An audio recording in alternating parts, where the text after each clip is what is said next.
Hello, sis. How are you? I am very well. I'm very well. Glad we made it. We made Yes, it. finally. How's the day treated you? Oh, I was ripping and running, but I'm okay now. Same here. I'm ripping around in my mind. My mind was a million places, in a million places, million places. Yeah, mine too. I was thinking about a whole bunch of ideas, but we Mhm. have a good one next week.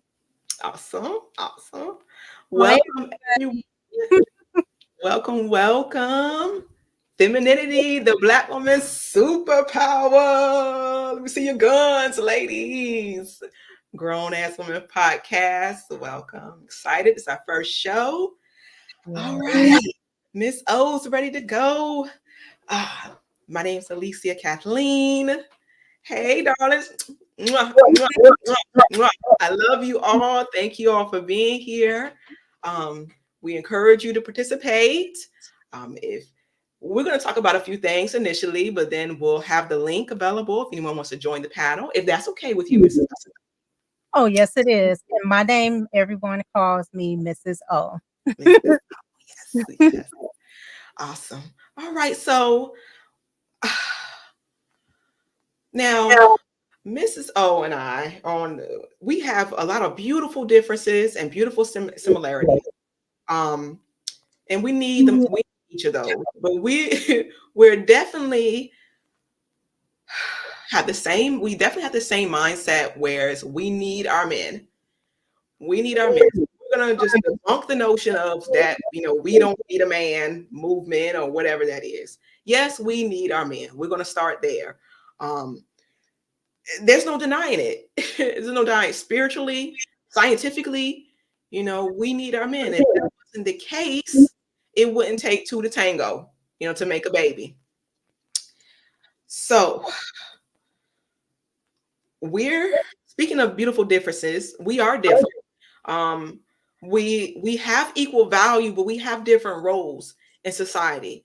For the most part, everyone's personality, characteristics, traits, passions, and loves are different. So it may be different within each family.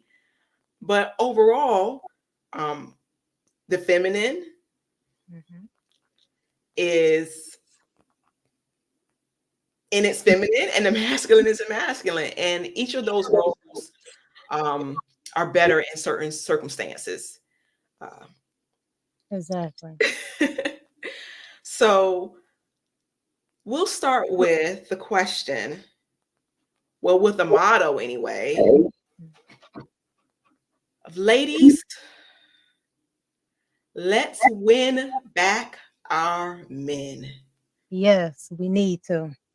Let's win back our men. And it's sad that we have to do that, but that's where we are. We have to win them back.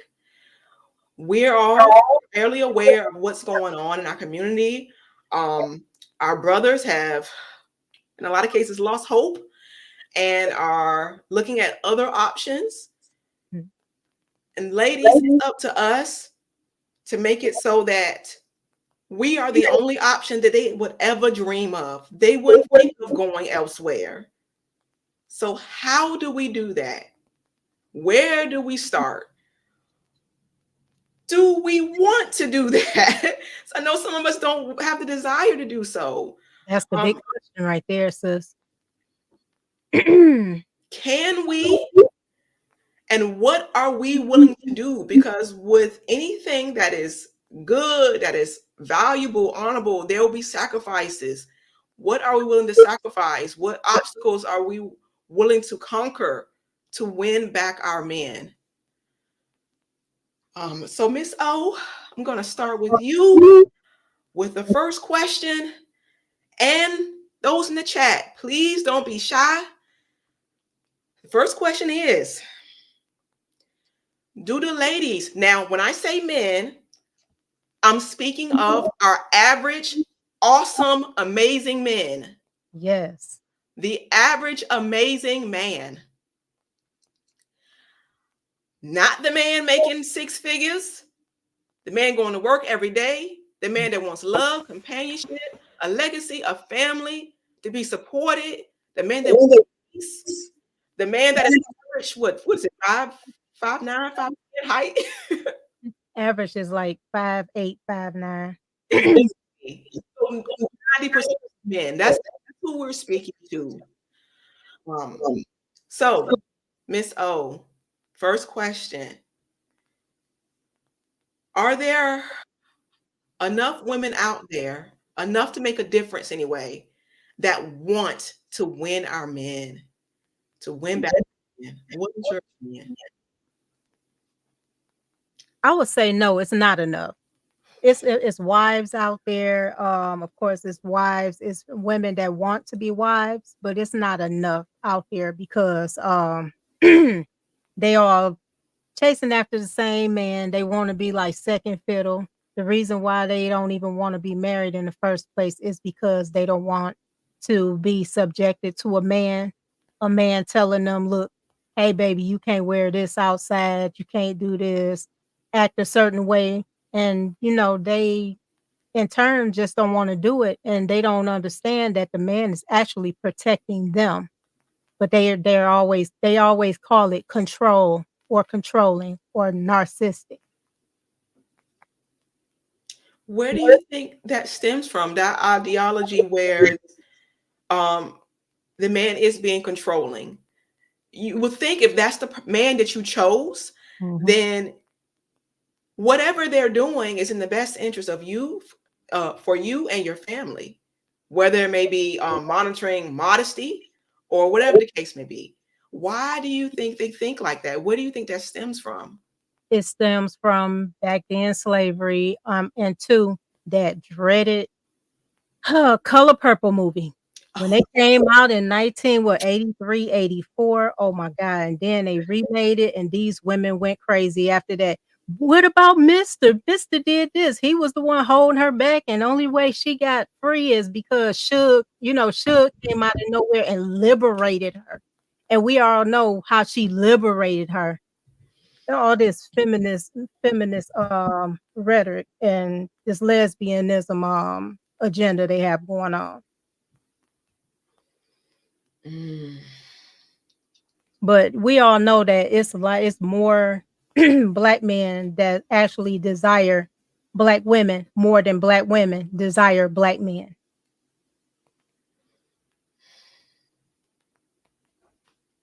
And Well, that's what about those who are looking elsewhere, marrying outside of our race, or the passport bros?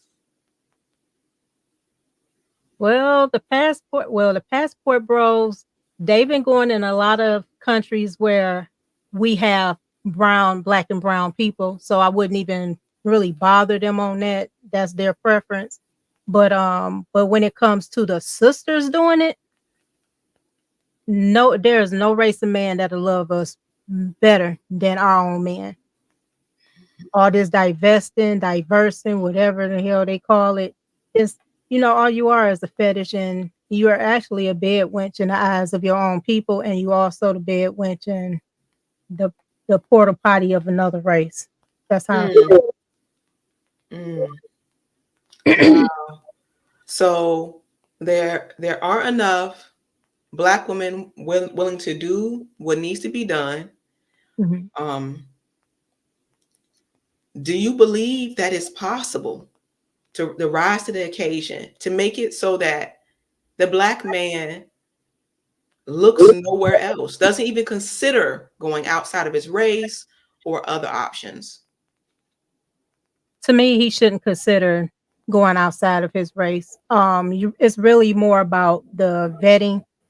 Because everyone, when they get into a relationship, the first thing they do is the sex part. No, not the sex part. You need to know this person. She need to know you. You need to know her. I also advise, and the organization I'm with, like I was telling you, about the health records. And Mm, as women, a lot of women are going around saying that, oh, we have this intuition that our men doing A, B, C, D, and E. Where's that intuition when it comes to investigating? We investigate when they cheating. You need to investigate before you invest your body and your time with this man. And you won't have that excuse saying all men ain't ish. when you didn't even do your diligent search and your diligent back, your homework on this man before you even opened your legs to him. But I don't know. It's always it's backwards. It's like they do more investigating once they get with them than before they engage in any in any kind of relationship with a man. It seems the consensus is in the chat. Let's see, Miss Anissa, the horse is out of the stable. She doesn't know if she can bring it back.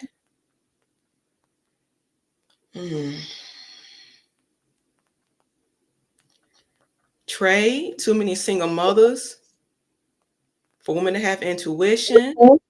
That part.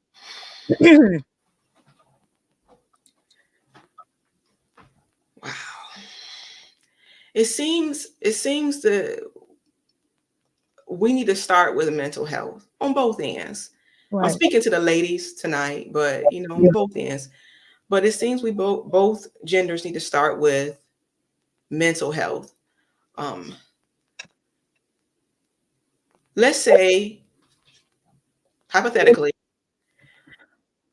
we have everyone has mental health, has mental health available courses or I think of the term therapy sessions from the time they're really small.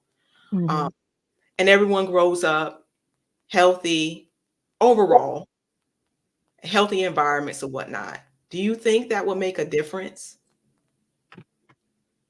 Yeah, I believe it'll make a difference, especially when because say for instance, in order for any relationship to work, first things first, that your spiritual walk. That spiritual walk have to be there. You don't have that spiritual walk, you can't work on anything else, because within that spiritual walk and that spiritual work upon yourself, you'll be able to discern the things that you need to work on. Once you discern the things you need to work on or whatever, whatnot, you'll be able to help someone else, especially your husband or your wife. Because I'm not gonna say I don't use partners for that rainbow stuff, but it will actually work if we actually work together. But how can we work together when we have one side not liking? I'm gonna put it this way: women not liking the men and not trusting the men. The men would trust us faster than we would trust them. Mm, And that's in all aspects. mm. So I try to be solution driven. Mhm. Obviously, there are some major issues. Um, I also believe mental health could make a huge difference. But what can we do? What can we do today? If in the chat, could everyone chat an idea, something we can start with today, whether it's small, whether it's large, something we can start with today that will begin to make a difference in our community. Actionable steps. Me, Mhm. I speaking for myself, I could definitely use some more therapy. I've had some, but not enough. I Mhm. have my own issues. So that's one, being honest with yourself and recognizing that um, sometimes we aren't aware of our dysfunction and we know whatever's going on. Oop, okay, so we have lost in translation, hey brother. Mhm. Being grateful. Okay, okay. Respecting each other. That's And right. take heed to the message. That's right. Boss man, stop seeing men as the enemy. That's the major thing right there. That's the number one problem. I'm telling you right now, sis, that's the number one problem. It's not the men not trusting us, because the men then ran across a whole bunch of women that's not right. Come on. We have to admit that. They said the men ain't this, that, and the third, but we know they be running across a whole bunch of hyenas, booger wolves, whatever you want to call it. And I'm surprised they even still trying to mess with us because they've been burnt. They either been burnt from, some of them has been burnt from their mother, and then Mm, burnt from every woman they get with, and they mhm. still trying. But when it comes to a women, we get burnt by one or two, and all of a sudden, oh man, they this, that, and the third, and they don't trust them and stuff. But these men, they still trusting, although they had women that snuffed them out of money, married them, took everything they had, alienated them from their children. Mm. So it's a lot of that going on. Yes, yes, absolutely. Learn to be selfless instead of selfish. What is the greater goal? I think for the most part we know No. why we are in the place that we are now. Here in America, this system that has the system that understands that united, there's no stopping us. So they have to keep the black woman and man and black family apart. Um, just understanding the larger goal. This is bigger than us. This is our future. See, I love that from Trey. Have Mm. a real conversation with the women from the silent and boomer generation who set the course and the agenda for today's modern woman. Call them out, the shame, tell them the truth that they destroy 2 generations. Yes, absolutely correct. Now, remember I was telling you, sis, on our phone conversation that I dealt with a lot of the elders in my family. So I had the boomers and the silent generation. And they taught me a lot far as they taught me a lot far as marriage and what to do and what not to do. And you learn a lot from them, but I'm sorry, but a lot of the women that's in Gen X, we felt these kids. We felt our children. We really have, because these girls, I mean, they wild. They wild and loose. It's like somebody didn't let them out the cage. Number wildcats around. Mhm. Have to accept blame when we're wrong from TC Top Cat. Absolutely. And there are a lot of women out there who were failed in many ways. Me, for example, I didn't have my father wasn't in the picture. My mother was emotionally absent. I don't think she had the desire or the skill to really be an active parent. I'm sure there was a lot of depression there and other issues and whatnot. So I suffered. I suffered for it. I suffered for it, and I could have easily gone down the path of a sexy red or whoever. I don't like to use names, but someone who has that type of lifestyle. I could have easily gone that way. Mhm. Um, We all would have if you didn't have, if you didn't discern like that's not for me. I'm not about to follow them. Cause you already know the peer pressure when we was growing up and stuff. All the other girls was all fast, whatever, whatnot. And we was like, well, I want to be like because they have all these friends, this, that, and the third. And a lot of these, especially young women, don't know the consequences behind all that. Oh, I'm getting all this attention. They just don't know. That's thus the trains and everything else these women be young women and women be doing. So yeah, they're getting attention there instead of getting what they need from home. They trying to just fill a hole. Just mhm. trying to fill a hole. And we lock on nation is right. Absolutely. There's not enough therapy to heal the mind. You need to get back to nature. And that is such a valid point. Mhm. Because I was thinking about how reflecting on my own life and being resilient, how that really saved me from a lot of other issues. Um, and that helped being in touch with nature. I always I always love being outside. I love climbing trees.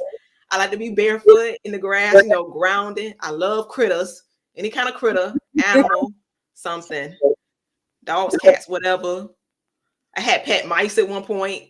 Oh, wow. I know that's gross to some people, but yes, absolutely, absolutely. Let's see, we have Rev Rebel 95. It takes two, in my opinion. Like if they both love each other enough, I think it's healthy for each other to keep the same energy that made the couple fail or fall in love with each other to begin with. Yes, 100. Yes. it's work.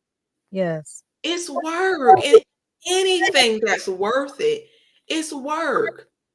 Getting Mhm. that high status or title in your career, that don't come easily. Sis, Raising your children to be healthy and strong, putting your phone down so you can spend time with your children, all of that is work and sacrifice, but mhm. it's worth it. It's worth it. And I feel a lot of our women don't see the value, and we need to get back to that.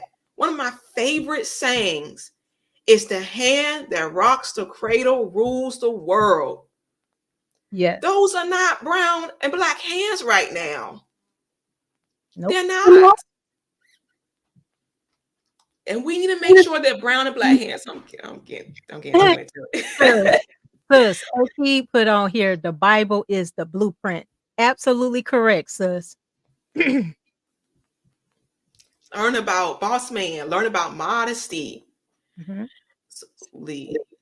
Our bodies are temples. We only get one, and and there should only be one with access to it, um, physically and visually. Stereotyping. Stop stereotyping. Mhm. That mindset of materialistic mindset, and the keeping up with the Joneses, and all of that is just insecurity. Yes.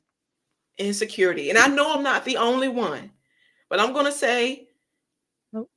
I take I take a loyal, trustworthy, honest, beautiful man on some rickety farm somewhere, out there growing my own food with my overalls, Mhm. barefoot, than some six-figure what is it, corporate, fancy, flashy. I mean, that's me, but I'm sure I'm not the only one, because I understand the value, the peace, how precious it is to have someone that mirrors you, someone that you can go to war with, someone that you can build with in peacetime.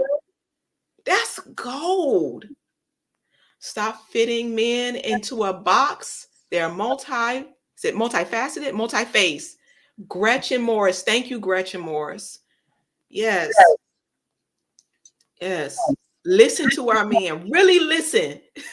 Really listen to We have a hard time. understand. We have a hard time listening. Yes. We have a hard time listening, and Because because we talk, we while they listen, while they talking, first thing we want to do is just hurry up and speak at something, and we want to, throw that rebuttal out before he even get done with his sentence. So we're thinking about what we want to say instead of exactly, actually listening to what he has to say and responding based on what he said. Because based on my experience, which isn't much, and what I've seen in these YouTube streets, short time I've been here, men, they're pretty direct and honest about what it is they require, what they need, and we are not listening. We are interpreting it as something else, and we need to stop doing that. Just go by what their words, their literal definition of whatever it is they're saying. Um, listen to understand. Listen to understand. Let's see, Corey, the wife wasn't commanded to love her husband. Men love on a deeper level, and women have taken this for granted. I got something to say on that one. The wife was commanded to love her husband. That's why Eve had that curse on her, because she didn't love her husband. And we end up having the cycles, the childbirths. That's like, oh, you gonna know your role and your place through childbirth. That's what the Lord said, because you absorbed that husband. So we was commanded, and we were ordained to serve and to obey our husbands. Sis, let me tell you something. When me and my husband got married, almost 11 years ago, right?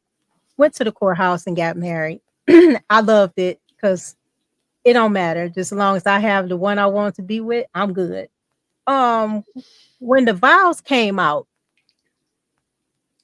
they took out obey, and it was something else they took out. So I asked, my husband was surprised. I said, wait a minute. I was like, why obey isn't in there? And it was another word. She said, oh, we had to take it out because the women was getting mad about it.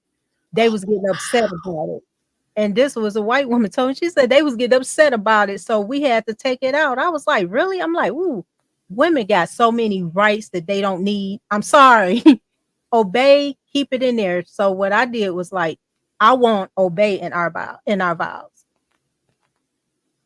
because that's you what we trust supposed to do. your husband. Right. If you didn't trust this man, why you marry him in the first Exactly. You trust your husband. That goes without saying. was that? There shouldn't be a question to that at all. Mm-hmm. I'm gonna follow you into the fire Mm-hmm. without a second thought. Not at all. And there's another disrespect I would want to bring this up with some of the wives. Or yeah, majority of wives that I saw in my profession, in the medical field, nursing. I've seen a lot of women with hyphenated names. Now, me and my husband talk about this all the time. Oh, No way in hell I'm gonna get married to a man and have my maiden name and hyphen in your last name. That makes no sense. And there's a lot of women that have their ex-husband's name hyphenated with their new husband's name. You talk about the disrespect. whoa! I haven't heard of that one. Hmm. Interesting. Disrespectful.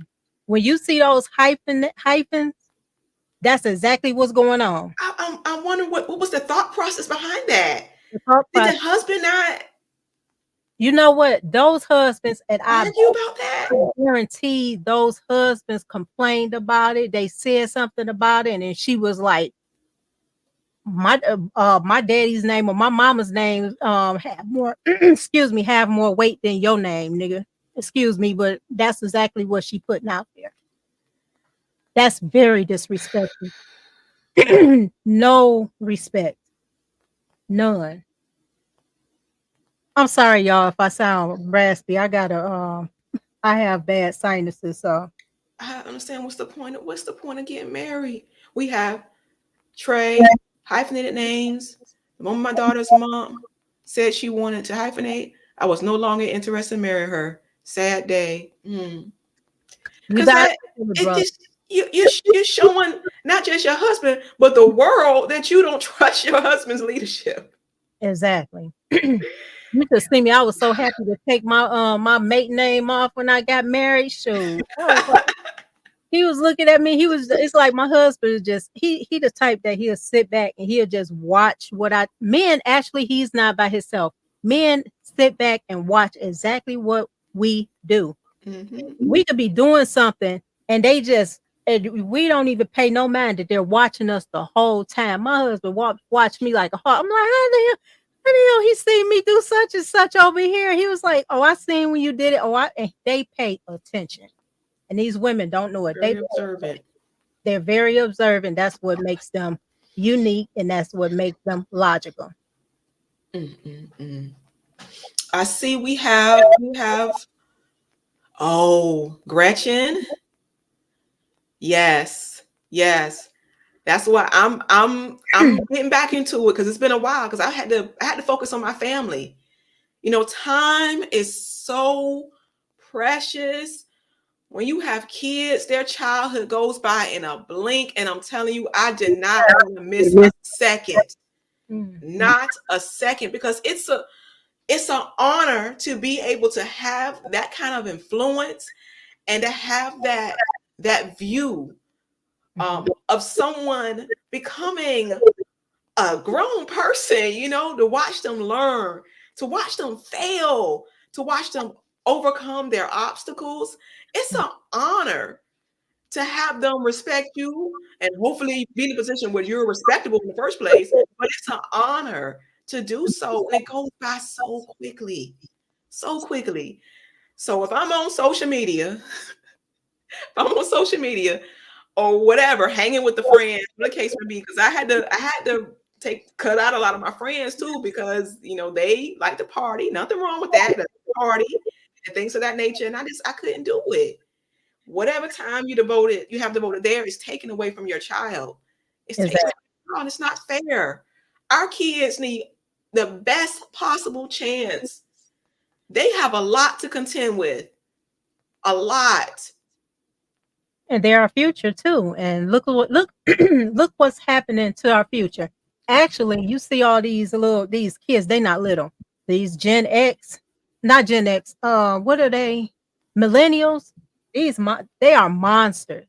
They are Generation So Under us. I'm so sorry, Generation X. No, we did our stuff back then, but they ruthless now. It's like people scared to go out their homes.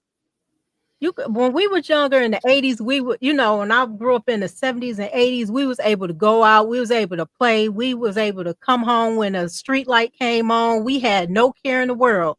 These kids now, they can't even go outside without getting shot or somebody robbing them or kidnapping them. We had those problems, but it wasn't as bad as it is now. It's not. And I'm looking absolutely. at these kids like, Walking to the corner store by ourselves, right. buying cigarettes for auntie. Oh, yeah, I ain't gonna. Oh yeah, I remember that. I remember those days. They have the So little ones too. we have we have a few super chats. We would like to read them, and then we'll come back to young. So our first is Through the Fire podcast. Thank you, Through the Fire, for our first live. We appreciate you. Much love, much love. Appreciate you. Who do we have? Ty Shadow with the flowers. Oh, thank Thank you, you. Ty. Thank you. We have Scorched Earth. All right. First live, that the husband was commanded of a wife. Through that respect, love was shown to the husband. That's Yes, right, and back to the love. I don't see how I wouldn't be able to love my husband. sis. Even if he's going down a dark path, I don't see Right. how I wouldn't be able to love my husband. I can't help it. Yeah. I don't see that, but you know what I found out though? Because I do research. I found out a lot of times these women, although they marry these men, they don't love them. They don't love them because they felt as if, how can I put it? No, they don't love these men. You'll know if a woman actually love a man or if they don't. If they disrespect a man, brother, she wasn't ordained for you in the first place because she got love and reverence for another man. I'm just gonna be honest. Because there is no way in hell. I don't have no other person in my mind other than my husband. He gets all my attention, so he gets all the respect. If your woman, your wife, don't give you respect, it's a good possibility she entertaining somebody else. I'm just gonna be honest. I'm just gonna be Mm. honest because there is no way if you with this one man and you're supposed to be like one, and all of a sudden it's like a relationship don't work without both of you being involved because it takes work. It takes work on your part. It takes work on your husband's part. Granted, we as emotional creatures, we are very emotional. Our feelings get hurt real quick. Our husbands don't mean to hurt our feelings. They say certain things because sometimes I'm a little crybaby. I know. Same here. I'm like, no, he didn't just Say a say that. bag of water. But at the same time, I have to check myself. Like, look, your husband telling you things for your betterment, and you have to trust that. You have to trust his process. That's the reason why your husband was ordained to be the leader in the first place. If you can't follow the leader, that whole house, the house of cards, can fall down. Absolutely. Absolutely. Let's see here. Young says many women did to know what they want in their life as opposed to outside interference, which will help the community follow the correct path. Hmm. Hmm. Let's see here.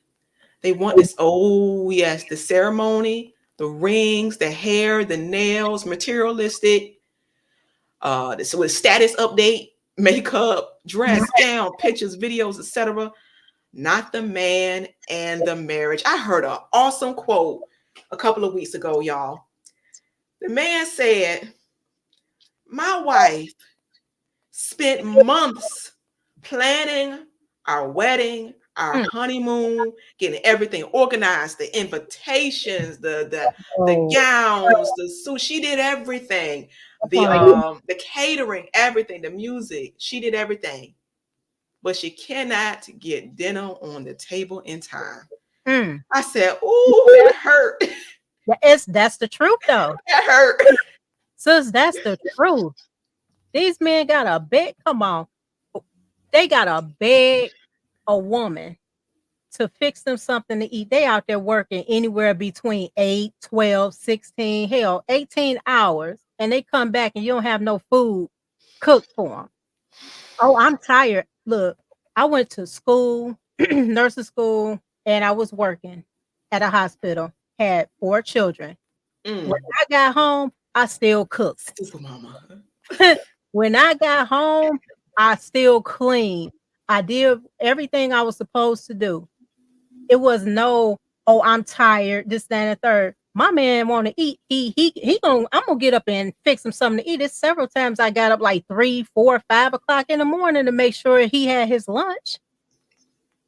I could have had like 2 hours of sleep. I'm like, oh my man not going to work without no lunch because guess what? End of the day, you don't do what you got to do, baby. They always have those work wives. Oh, you didn't you oh such and such. You didn't have you what happened? Why you don't have a lunch? That's and the first thing she be like, oh, I'm gonna make sure I bring him a lunch. That's how it gets started. Mm, And those women pick up when your man not getting any sex too, ladies. mm. Do Femininity, it's a superpower. It's a superpower. Just on something as simple as that lunch that's full of love. That's Mhm. full of love. We add years to their life. We can save them from debilitating diseases just with a healthy lunch full of love. Right. Put a little We note in there. exactly Right, you put a doodle little some yeah. cartoon characters up there or something. How you Stick could do a it, little love letter or put some teasing like stuff. You know how they say you gotta go ahead and text some little, stick a little nudie picture in there. You know how some hidden away locked up from the kids. Stick something. he open up his lunch like whoosh. All right now. He be This happy. gonna be behind the other photo in my wallet. I'm gonna slide it out from time to time. Sis, he be happy all day. He like, oh boy, came to work with a smile from here to here.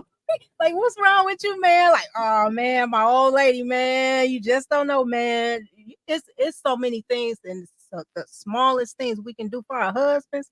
Boy, Mm-hmm. I didn't use them all. I got more for my husband. He just get amazed because I'm like this. I don't run out of any ideas to make sure my husband is taken care of. And speaking of that, what we can do to win our men back, to keep our men, That's all to right. make them not even consider, doubt our loyalty, our respect, our love for them, that we do need them, that we do need them. Um, Milani says, Kevin Samuel said it best. Women who can get the man they want aren't worried about other men. Exactly. That's You're not looking right. at anybody else for anyone else. You don't have the time or the patience for it because you focus on your man and it's work. And you go It's out there and them work. guys, all you see, this is look, me, I don't know if people gonna believe me or not. I go out there, guys be looking, all I see, like the blur, like how the blur go across somebody's face. Yeah, all I see is a blur, like I don't even see you. All I see is my husband.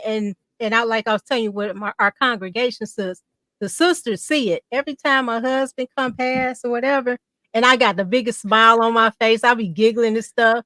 That's like, where's your husband? I said, right there. And one sister was like, oh my God, that's her husband right there. I am old, Trey. I am old. I took pictures. That was a long time. Are you talking about the picture? Go to pig. Oh my gosh. No. So listen. Ladies, I want you all to go first. Ladies in the chat. What can we do? Add something, chat, add something to the chat, something that you've done or you will do, something special you can do for your man. I want to see.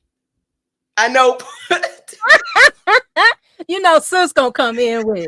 Well, look, I'm fanning it. Oh, Baby, sis, gonna pay outside. hey, no starfish, no laziness. Hey, you gotta do what you gotta do.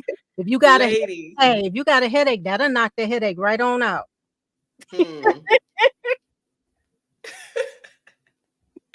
Ladies in the chat.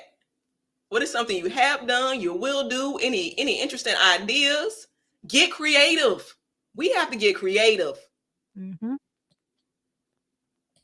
Let's see. Ladies? Where are they? We thinking?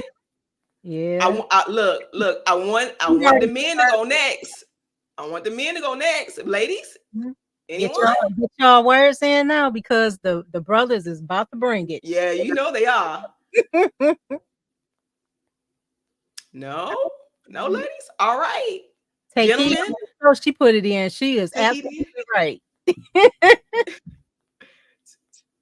That's all right. Oh, oh gosh.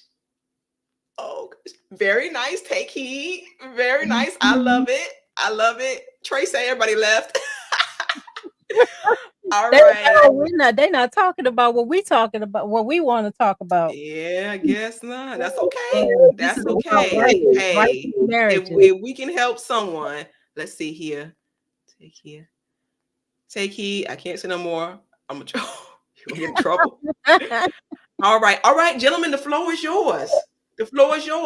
Now we're also gonna drop the link. So if anyone wants to come up and speak instead of chatting, you're welcome to join. Yes. Don't be shy. We grown. Yeah, grown folk talk for real. Yeah, but like they sure. I don't see too many sisters put too much of anything in there.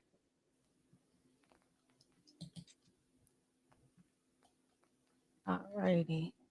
Okay. What am I seeing here? Milani, give an hour-long massage. Mm-hmm. I see Vince.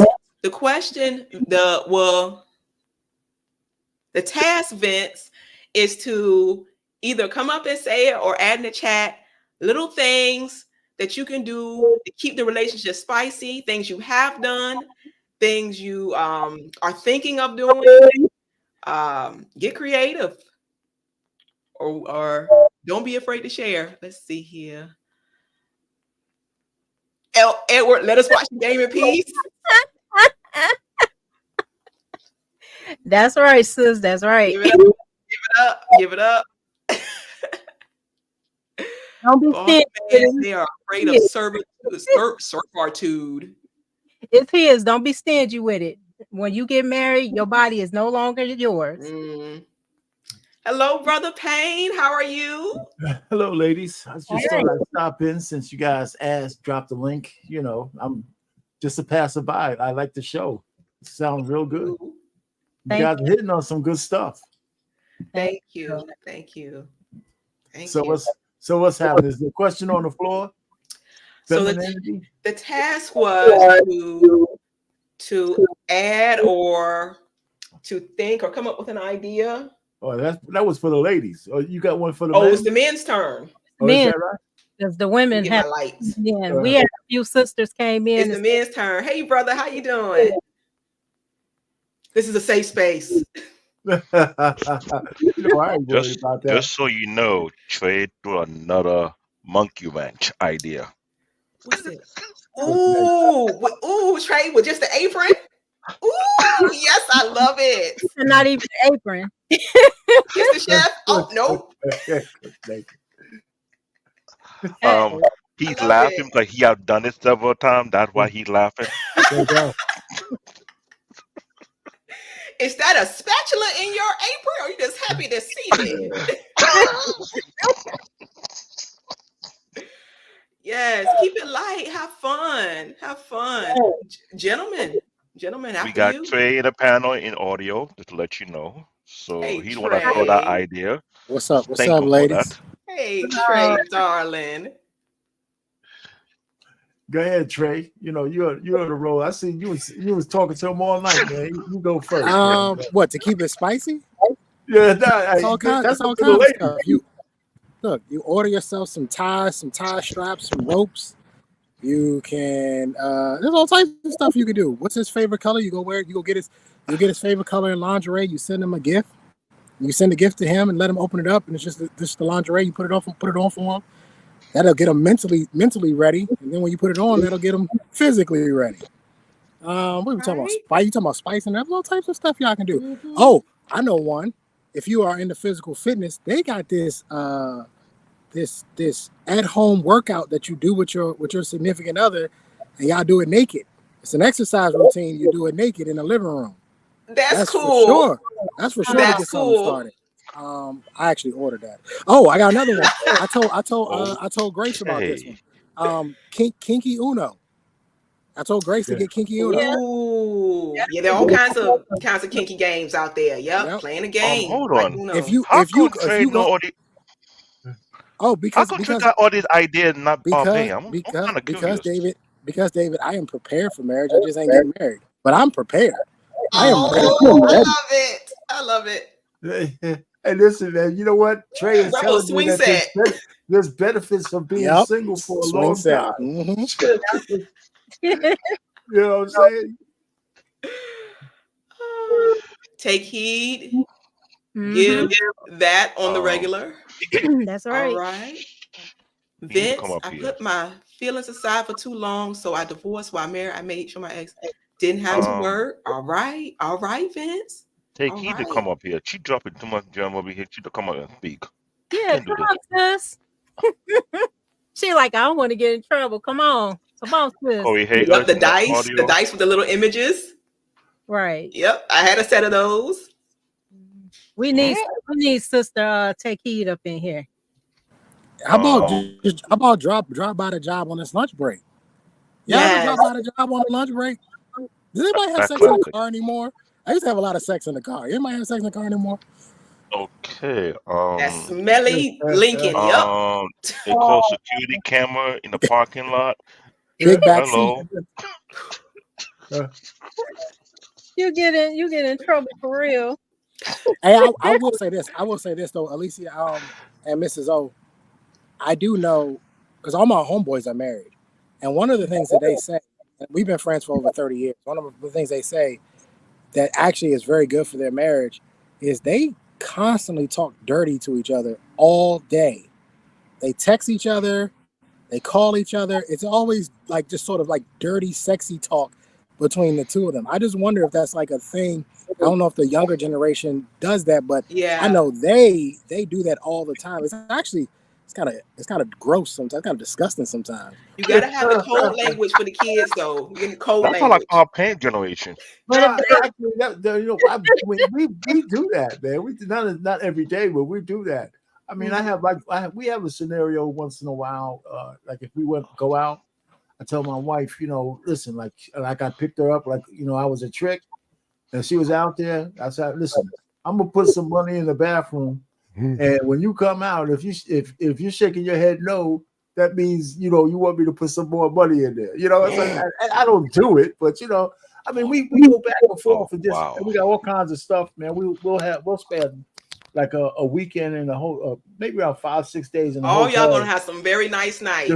Just fooling around, drinking wine, doing this and that, or no holds barred, and everything's cool, man. So we get out, we go to different environments, as opposed to just being home, where the kids are there. You got to lock the door, you got to turn the music up, you got to do it. You want to get out of all of that every so often as well. We don't worry about that now, but in the past we had to.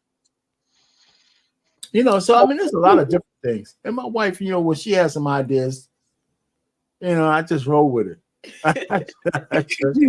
Awesome. Thank you, Brother Payne. And brother, welcome to the show. I don't see your name. That's Del Monte Green Beans. Oh, hello, Mr. Green Beans. What is it? Don't they have the Green Giant as their mascot? Yes. Boom, boom, boom. I know I'm old. What do you think, Del Monte Green Beans? Don't be shy. I ain't got nothing to be shy about. Y'all already know that by now. It's a wrap. I'm a single dude. I got 2 sons, and I'm not seeing myself getting married at all, for real. So, do you feel that you've given up? Shoot, give up. You can't even start. It ain't no reason. It ain't no reason to start. What the fuck to start for? What's to start for? No, that's bad. That's bad. No, it's no reason to start. It's too many scallywags out here. It's retarded. It's no point. It's no point on it. You get your pockets sent to the moon on petty shit. Are you still in your 30s or in your 40s though? 30s? I'm in my 40s. I'm damn near 50. Were you married before? Nah, I ain't never been married. No. No. So you and Trey got a lot in common there, man. I don't know. He's trying not to get married, but I think he's gonna get snagged one day. Somebody gonna get him. Yeah, I think he's gonna get snagged. That's on him. That's on him. Then he'll be back on this motherfucker talking about what I'm saying.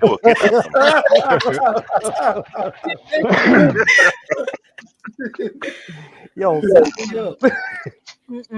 I thought he changed his mind on Tuesday. So Del Monte, thank you for coming up. I would really appreciate, and all those watching, I'm sure they will also really appreciate. Thank you, sweet girl. Your opinion as far as what needs to happen, what a woman has to do to get you to start. I'm sure it has to be something amazing. Nothing? You've completely given up? No hope at all? No, it ain't about the hope. It ain't about nothing like that. It's that no one listens. These women don't listen. They hard-headed. You can tell a woman to duck, and she'll sit there and argue with you and then get shot upside the head. That's where we at. Wow. That is crazy. So you've made your peace with the fact that you may possibly be without that life partner to the end of your days. You've made your peace with that. Here how you sound. Listen how you sound. You sound like you on the pool pit. You made your peace with that? Stop. I'm curious because I'm telling you, I'm not. I have my own issues. I ain't got no haircut. Issues. Waves, the 360s is gone, so it's whatever. 360s and done grew out. But anyway, it's character. I'm looking at myself. It's what? I say it's character, which is most important for me anyway. I'm getting divorced. So I have my own issues, but eventually I'm going to get back out there. Yeah. And I want to know what's going on. What's going on? What's really going on? Yeah, well, it's like mostly men are very simple. It's very simple stuff. Women make the shit complicated.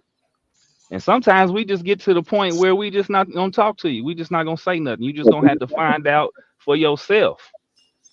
Get tired of talking. Yeah, yo. And then we get to the point, we get straight to the point, and then don't listen. Just don't listen. Don't listen. Then when something happens, then it comes, oh, come help me. No. Go figure that out on your own. No. He do have No. a point on that. I No. think the problem is today's generation have too many pumped on fake value Well, it's for what today's from a male. generation. I'm over today's generation. I'm not looking at no young chick. That's not my thing. I'm not I'm no sorry, y'all. It's a flag out in dude the that's trying to house. deal Y'all see with it. no young chick. I want a chick that's around my age, might have kids. I ain't gonna sit here and talk about what her job is and all that. That's your job. That's what you fixed. That's what you picked. That's what you wanted to do. Shut up. What they got to do with us? That's it. You got the mission. We got a mission to make it, but you worried about systematic stupid shit. And then marriage ain't what it used to be. You need a time machine now to go back and get married because it's a wrap. Because these women is ready to send your pockets to the moon. Whatever you get, whatever you do, it don't matter. We've seen several rich dudes get their whole bag taken for some petty shit. And I'm a nigga, I'm not rich. And what that mean? Like, yo, come on, man. It's not worth it no more. It's a wrap. And then Saudi Arabia just gave up. They took the petrodollar off. So it's about to get real ugly out here. Shit is about to go get real high. Motherfuckers about to really start doing some real shit. Gonna have to start putting in real licks. Yeah, it's coming to Pookie and Ray shit in that time now. So listen. That protection too. And then all these women that was talking all this dumb shit, showing their ass off, they gonna be left to the side on the side of the road looking like that chick trying to get some help from I Am Legend or some shit. One of the movies, the chick was sitting there looking stupid. Oh, I remember. With the dusty breath. She had the butterfly tattoo. Or the girl that saw Denzel, she trying to set him up to get robbed and shit from people that's eating people. It's gonna be a little bit like that. Cause they show you everything. They show you everything what they gonna do. And these women don't get it. I've been in Iraq and in Afghanistan. I've seen what they do. I've seen how all the dope got here. I've seen all that shit. Yeah. Were you in the military? Yeah, I was a sapper. Okay. Thank you for your service. Absolutely. I didn't have when I was overseas, the patch finally came out. They didn't have the patch. You had to put the patch underneath your pocket. What type of patch? I'm not familiar. You ever heard of special forces and Rangers? They have a patch. Oh, it's the symbol. Is okay. Nah, it's a patch and it say sapper, but you had to put it underneath your pocket. You couldn't wear it. Now you can wear it. Wow. I'll get off of here. No, you're welcome to stay. You are welcome to stay. I appreciate your opinion. I need to know what's going on from real people. The real question is that he says hopeless for him, but there's still women out there who are. I would like to. No, but you gotta be. Yeah, go ahead, bro. Go ahead. Go ahead. My bad. You were just gonna say it. Tell us what kind of pedestal would they have to be on? I mean, you got a checklist, and I'm not so petty about women like that. Okay. I was never like a ladies' man type thing. I could have been. You know what I'm saying? But I didn't. It took me a while to have kids. I wasn't gonna have none at first, period. I wasn't gonna have kids, but looks is okay, but as long as the looks match with the inside, the mind, the heart, and all that, the soul, things like that, mannerisms and stuff gotta match. And like, yo, if I can cook better than you, I really don't need you, because I can cook. So I'm from the Midwest, we cook. Niggas out here in Kansas City, we know how to cook. We know how to do this. We know how to cook greens. We know how to do enough to drop them panties. Oh, yeah. Drop the panties and put on an apron. Nah, Yeah. man, that's a superpower. I swear, man. I throw down myself. Somebody trying to come in?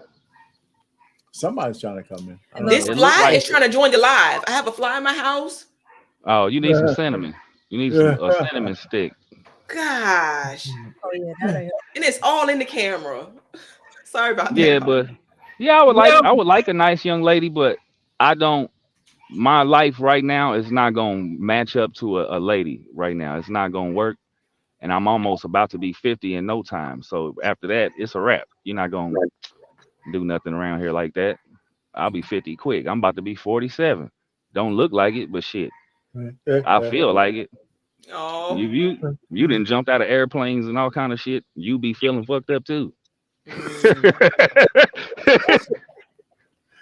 Anyway, So, Hey, ladies, what's up with Shorty up in the corner?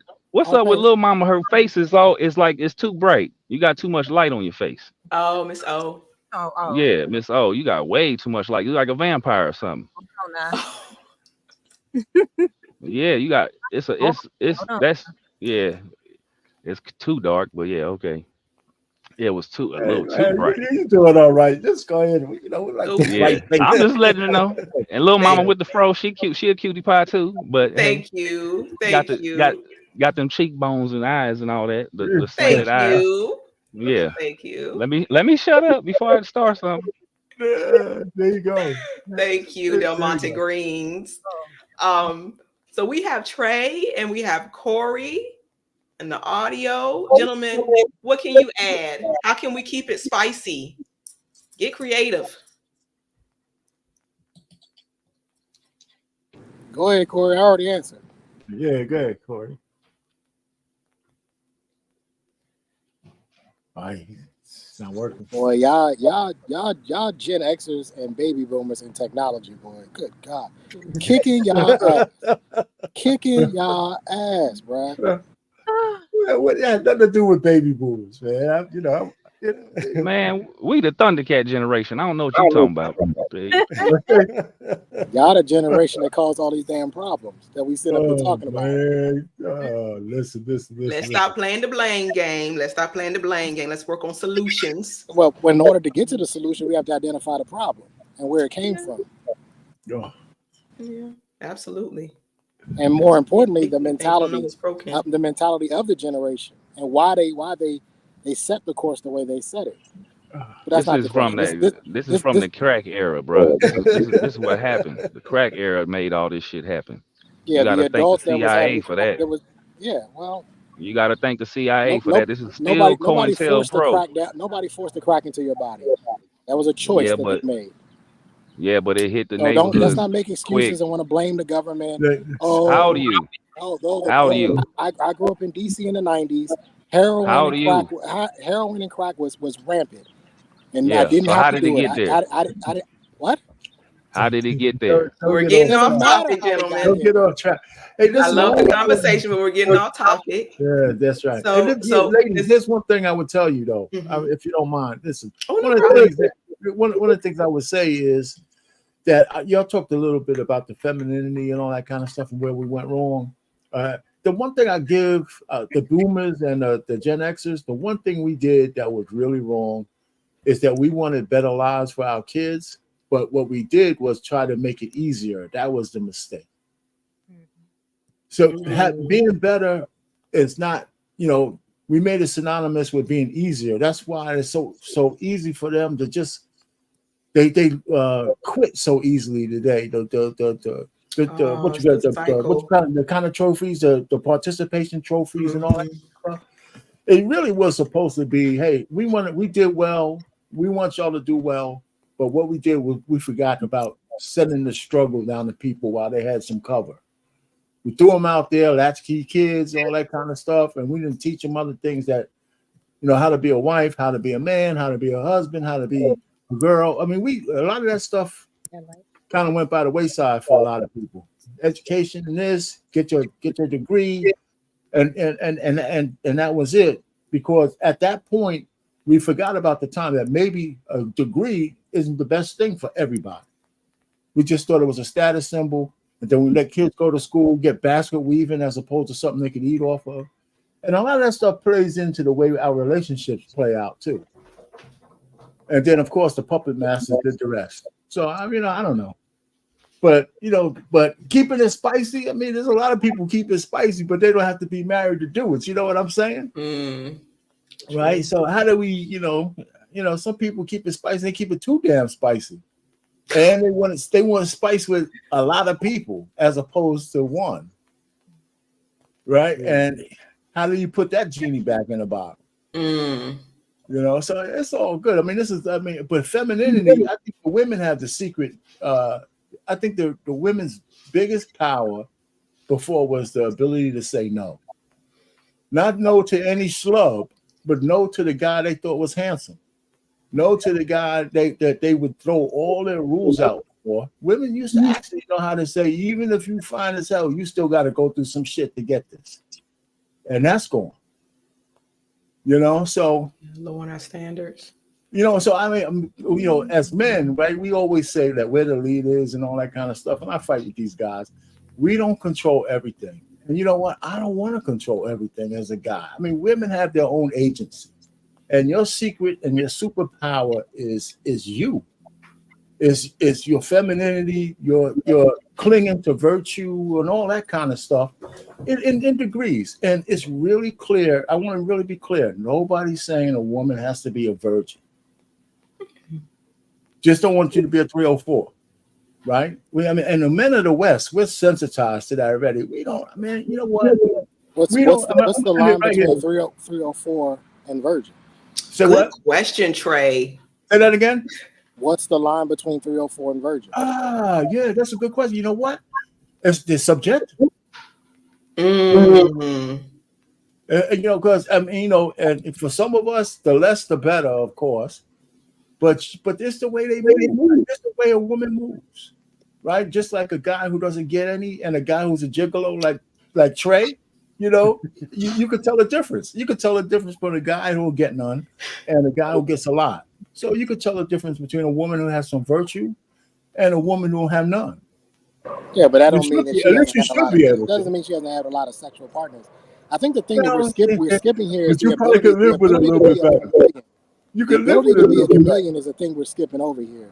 Just because a woman looks, safe, I'll use the word safe. Just because she looks safe doesn't mean that she doesn't have a storied past. And when you start to peel back the layers on a lot of these women, especially the modern women, you start to find out some things. We're talking about women that started having sexual relations as early as 9 years old. Do you understand by the time she's 21, this thing is done. It's over. It's a wrap. She will never be able to love anybody. Yeah, but she don't have that much virtue left either, though, Trey. I would submit to you that she wouldn't look like a woman that's virtuous. What's the line to you, Trey? What does that look like to you? Between 304 and virgin? Yeah, yes. Not virgin, virtuous. Virtuous. Oh, virtuous. Not virgin, no. I gotta be honest with you. I'm not a body count guy. I understand that I'm never gonna find a woman who has the quote unquote low body count. And to be quite honest, I'm not even looking for it. Because the honest truth is that I don't know if she's telling me the truth or not anyway. I believe that all women lie when it's beneficial to them. So I don't believe that a woman would actually tell me the truth and what her past looks like anyway. All I can do is go off of what I see, what's right in front of me, and what she presents. This is why I make it difficult. This is why I ask for credit reports. This is why I ask for a lot of different things. I make it extremely difficult for you to try to fool me. And because what I realize is that a lot of women will quit before they even get started. The last woman I dealt with, I asked for her STD panel and to make sure she included the herpes check. Because a lot of STD panels don't ask for herpes, don't require herpes. They exclude herpes. You have to ask them. I never heard from that woman again. There you go. So a lot of things I have to make it a little bit more difficult. But the problem is I think a lot of the ideas here, they're just archaic. We are never going back to the 40s. Women are working and fucking.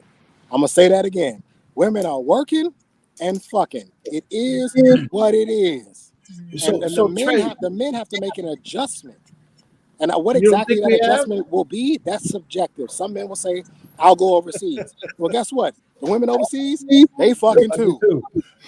But Trey, don't you think that we made the adjustment? Don't you think the men in the West have made the adjustment No, in terms of the sexuality of the women? No, because OnlyFans is gaining $5 billion every year.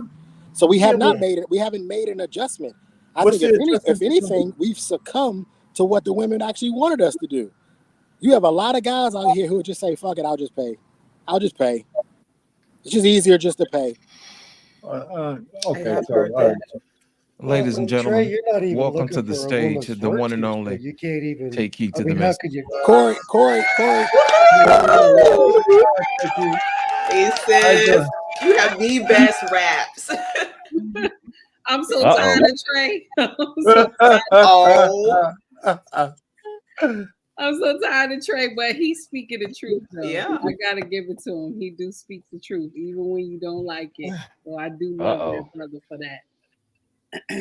So I just wanted to come up here to start trouble. I ain't come to do nothing else. Just want to let y'all know. And also, I wanted to get on green beans before he dropped. I wanted to get on him because he always talking about me and my glasses. Oh yeah, you be needing your glasses. You be needing your glasses, sure. What now? You be needing your glasses. I wear glasses too, green beans. Yeah, you be needing your glasses. I'm blind as the bat. You be messing up stuff you're reading and all that. In a minute, they be talking about you can't read and shit. That's what I was trying to tell you a long time ago. Get your glasses. Get your glasses, mammy. Get your glasses. It's hard because there's a glare right there. And on my doggone nerves. Stop it. I'm just looking at them glasses and them damn dimples. Goddamn. You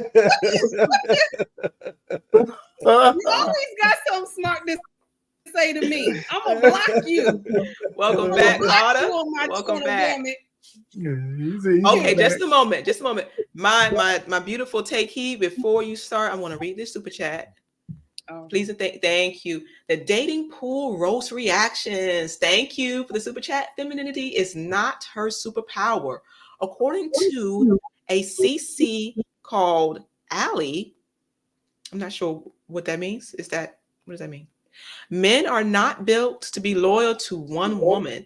They need snatch from many women to live. This will never work for most women. This is a problem.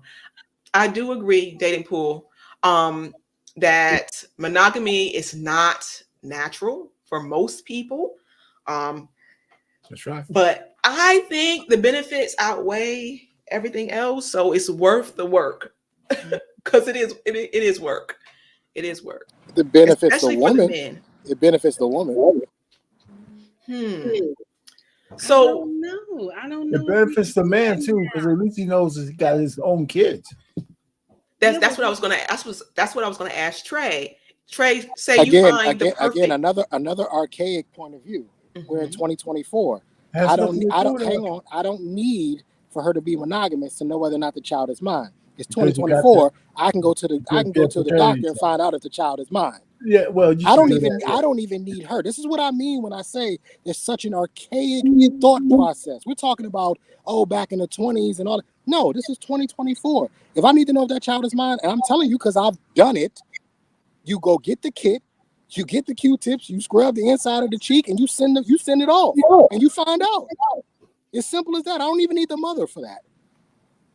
It's too much stuff going on around though for us to just be going willy-nilly with too many partners. I'm sorry. That's scary. I'm sorry. That is scary. Too much shit going on for us to be fucking everybody. Risking your life. I can't do that now. I can't do that. I can't just be fucking everybody. I mean, that's need. There's no need that's worth it. There's no need worth catching something or dying. Right. You know.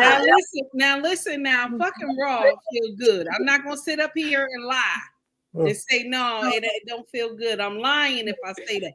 No, fucking raw feel good. Okay. But the problem is that y'all don't be nobody go to the doctor anymore. I said it. Nobody go to the doctor anymore. Y'all be doing bullshit. I'm sorry. I can't. No. You know, it's a new STD out there. I saw it on the news. This was telling me. And guess what it is, you guys?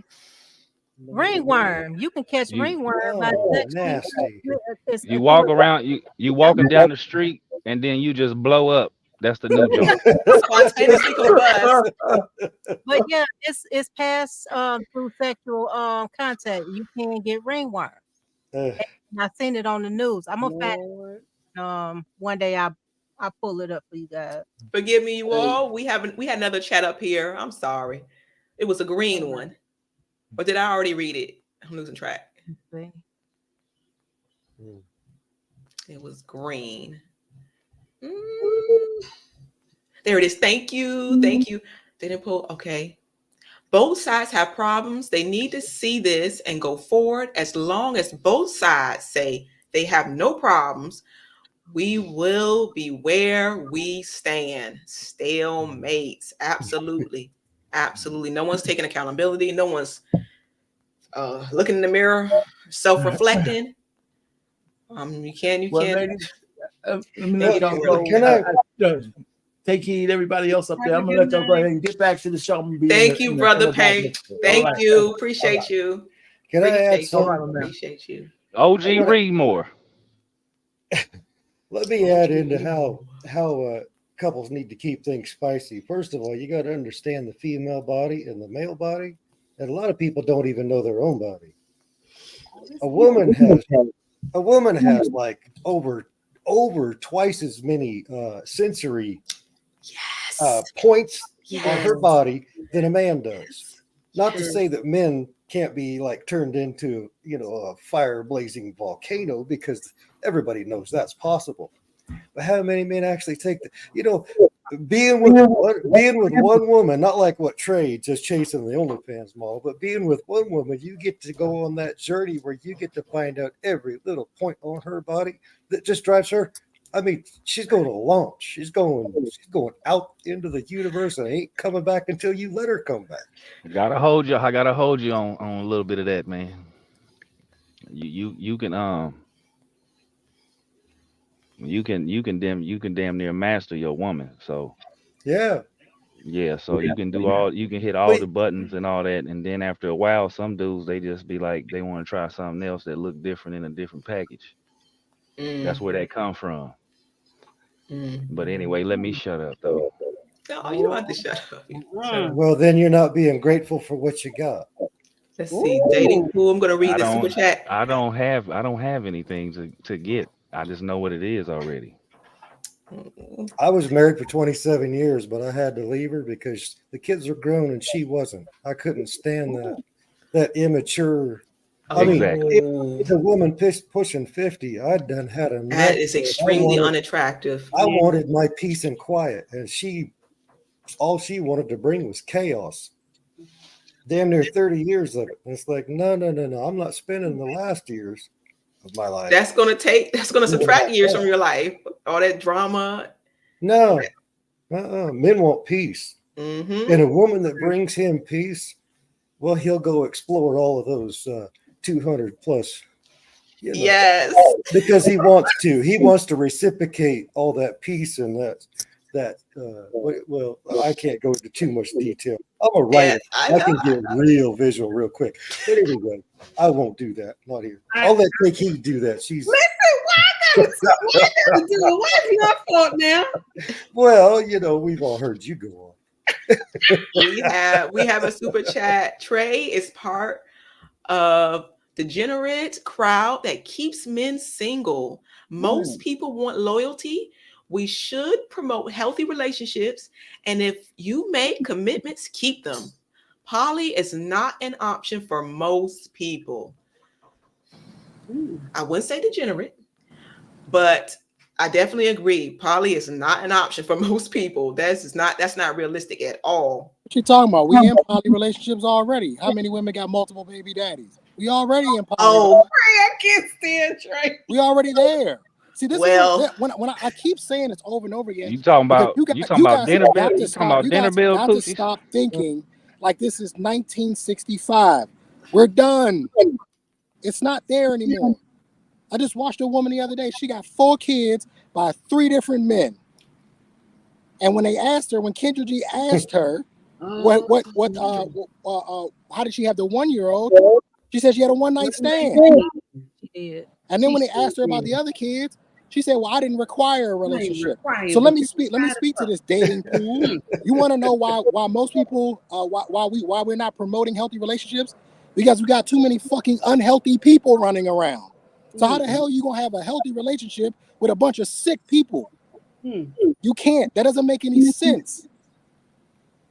It's not about me being a part of the degenerate crowd. I've said this before. Alicia, you heard me when I said this. I see what's in front of me. I am a very good learner. I'm a very good learner by paying attention to what's in front of me. I was a kid that could watch you do something one time and then I could replicate what you did. That's how I learned.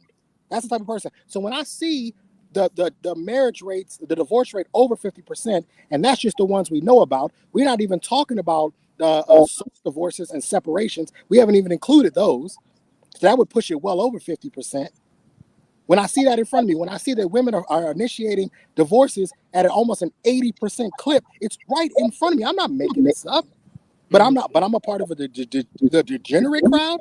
Absolutely not. What I see is that marriage is trash. And what we have to do is we have to go back, and this is why I keep saying it, we have to go back to the generations that coddled this.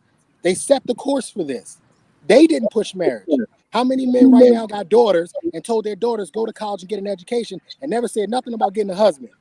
They set the course for this. That's true. They told them the men would be there. That's true. It's a straight hustle. Marriage is a hustle now. It's dead. But It I ain't got want nothing to do with God no more. Hold on a second. Take key. Before we go, I'm going to go ahead and make sure we get the super chat music in here and slide it in. We want to thank our contributors for making sure they make this possible. Don't do the pastor. Don't do that. Listen. We'll be right back. It's disgusting. Thank you. I'm on it now.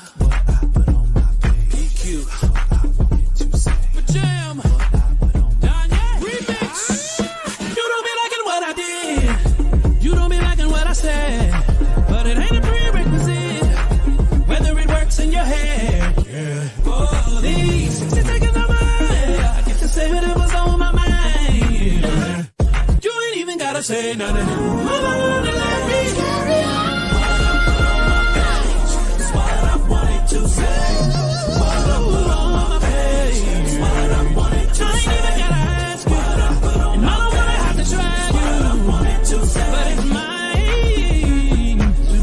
What even is what I put on my page? It's what I wanted to say.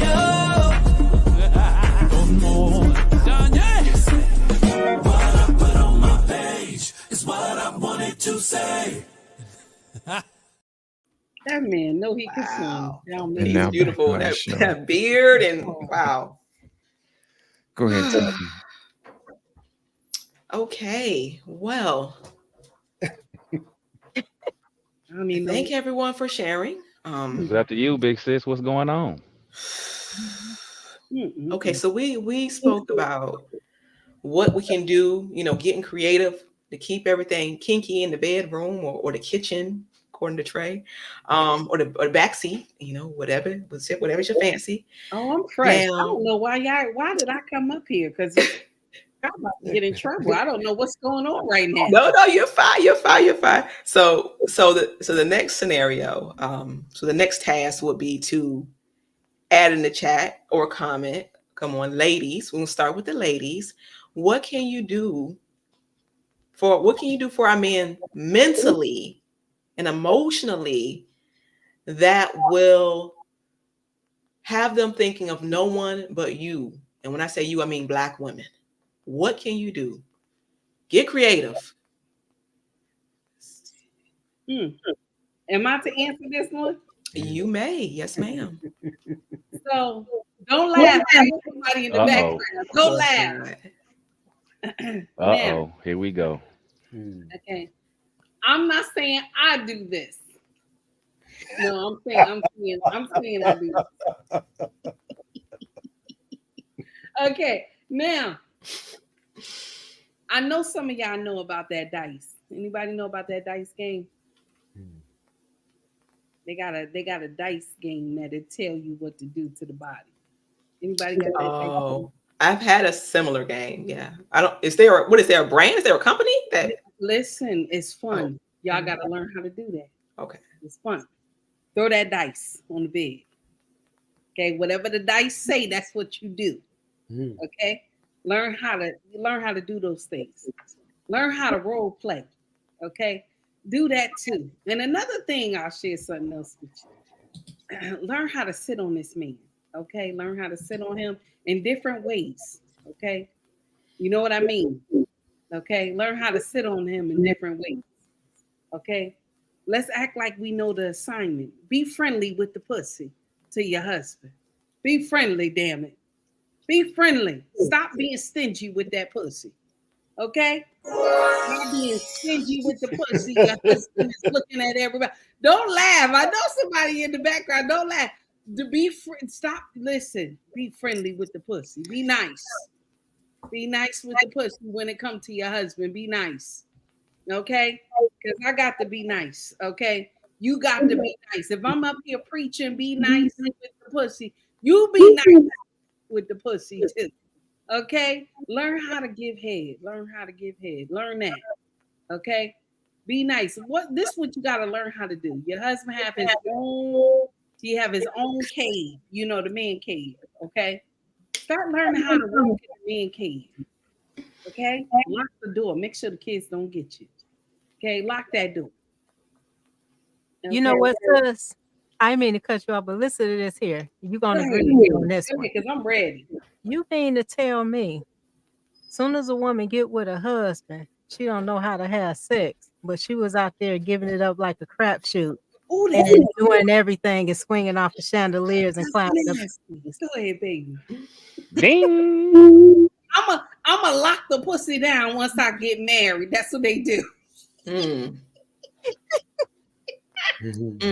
lock it down, baby. Be friendly with the pussy. Stop trying to get a schedule going on. What is we doing here? Why we got a schedule? It's not eye contact.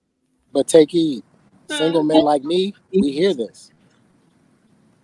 See, we're listening. We talked earlier about how men pay attention, observe almost everything we hear. We're listening. So if we watching and we're seeing, wait a minute, we was having a ton of sex before they got married.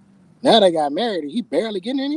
Why the hell would I put myself in that position? The whole problem is that now some and I'm gonna get on my Christian sisters. I'm about to get on y'all real quick.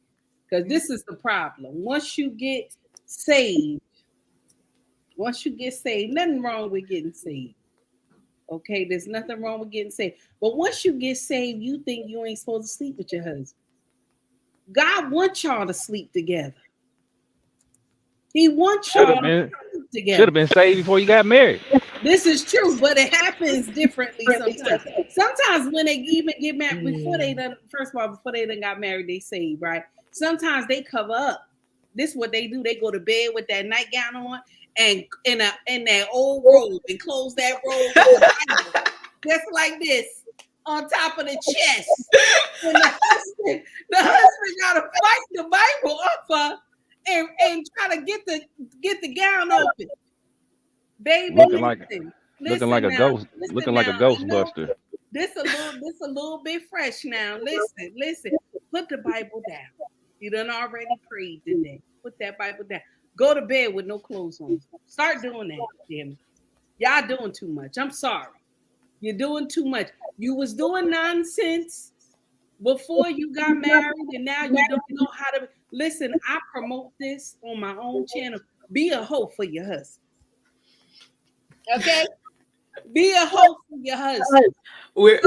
Some woman got mad with me. She said, I'm not going to be no hoe for my husband. I said, well, I promote it. Be a hoe for your husband. Learn how to do that. We're going to read that super chat. Can you bring it back, please? The green one. Thank you. The dating pool rose reactions. So if marriage is a hustle to most people, this community is doomed. The dominant culture don't think so, and they are thriving. We need to take a page. Yeah, take a page from that book. How are they thriving when they got high divorce rates too? Yeah. I don't know, but I'll share this with you. Yeah, oh And I, boy, will kill their whole family I'm telling you, Mm-hmm. I share and something. burn the house Weaponize the down. coochie from Trey. Oh, yeah. So this is what I wanted to say, and I always say this all the time on my channel. Love making should be at the helm. We already know God is in the forefront. We already know God is at the top. But love making should be at the helm so that things will trickle down easy during your marriage. I think we forget that because you need that sexual healing between each other. We miss that part. You know what I'm saying? And we miss that intimacy with each other. That's why I always tell y'all continue to serve. Continue to serve. That helps your marriage. Some people they don't believe me. I ain't supposed to serve him. You know, I ain't his mama. You his mama. You his mama. He your daddy. Y'all gonna serve each other. That's needed in a marriage. If anybody tell me that that's not needed, they lying. Right. They lying. That is needed in a marriage. Love making should not be scheduled. This when you let the devil in. When the love making is scheduled, that's when you let the devil in. That's the problem. That's the problem. And we miss that. We miss that. This is how marriages get destroyed because you're welcome in foolery. You know what I'm saying? Especially when we don't compliment one another. I tell my husband all the time, baby, you look good with that salt and pepper. And he look at me, he said, girl, don't start no trauma. Don't start nothing. I gotta go to work. I tell him, I said, I'm just telling you, baby, you look good, you smell good and everything. He tell me, listen, girl. it's about to, it's a I'm listen, and I start laughing. There's nothing wrong with telling him that. There's nothing wrong with being kind to him. First of all, the weight of the world is on your husband's shoulders each and every day. There's nothing wrong with that. Me and my husband, while y'all was talking, we were taking a store run real quick. And I told him, I said, listen, sir, if I'm taking you here, I want something in exchange. That's what I told him. He said, what you want? I said, you know what I want. Let's have that problem tonight. He told him, baby, you ain't got to ask me twice. You ain't got to ask me twice. See, it's good when you understand the assignment. You ain't got to ask me twice. You see what I'm saying? You got to have that connection. And I like what Trey said earlier. He said he got a friend that him and the wife and her husband talk to each other fresh sometimes. That's a good thing too. You got to keep that marriage spicy. Let him know like it could go down. Talk mess to him while he at work. Tell him, say, listen, it's gonna go down when you get home. And he gonna tell you, baby, you don't want this problem. You know how many times I had talked to my husband on the phone? He on his way driving. He on the phone in the car. And I tell him, brother, you don't want this problem. He said, listen, don't talk shit. Don't talk shit, because when I get home, don't talk shit. And I said, listen, I'm ready for all types of smoke. Okay? I'm ready for all types of smoke. You're going to tell me you want some strange things for a piece of chicken? I said, baby, listen. You already know. Just hit my Cash App. You already know. Show me the money. Let me stop.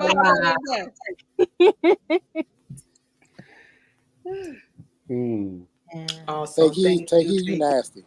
I know, right? That's good. That's good. That's good. I love what the Wife Tool podcast has to say. Your problem is you're dating to marry, and you should marry to date. Awesome. And we spoke on sexual intimacy. But what about mental intimacy and developing that connection and strengthening the connection? Because we're together, we grow, we change. Sometimes we take us to a few steps back, You know, the journey that we take is separate, but we're doing it together, if that makes any sense. What can we do? What can we do to encourage each other, to support each other? Ladies, gentlemen. Oh yeah. Can I speak on the before I answer the encouraging part? Because you asked the last question about the mental health.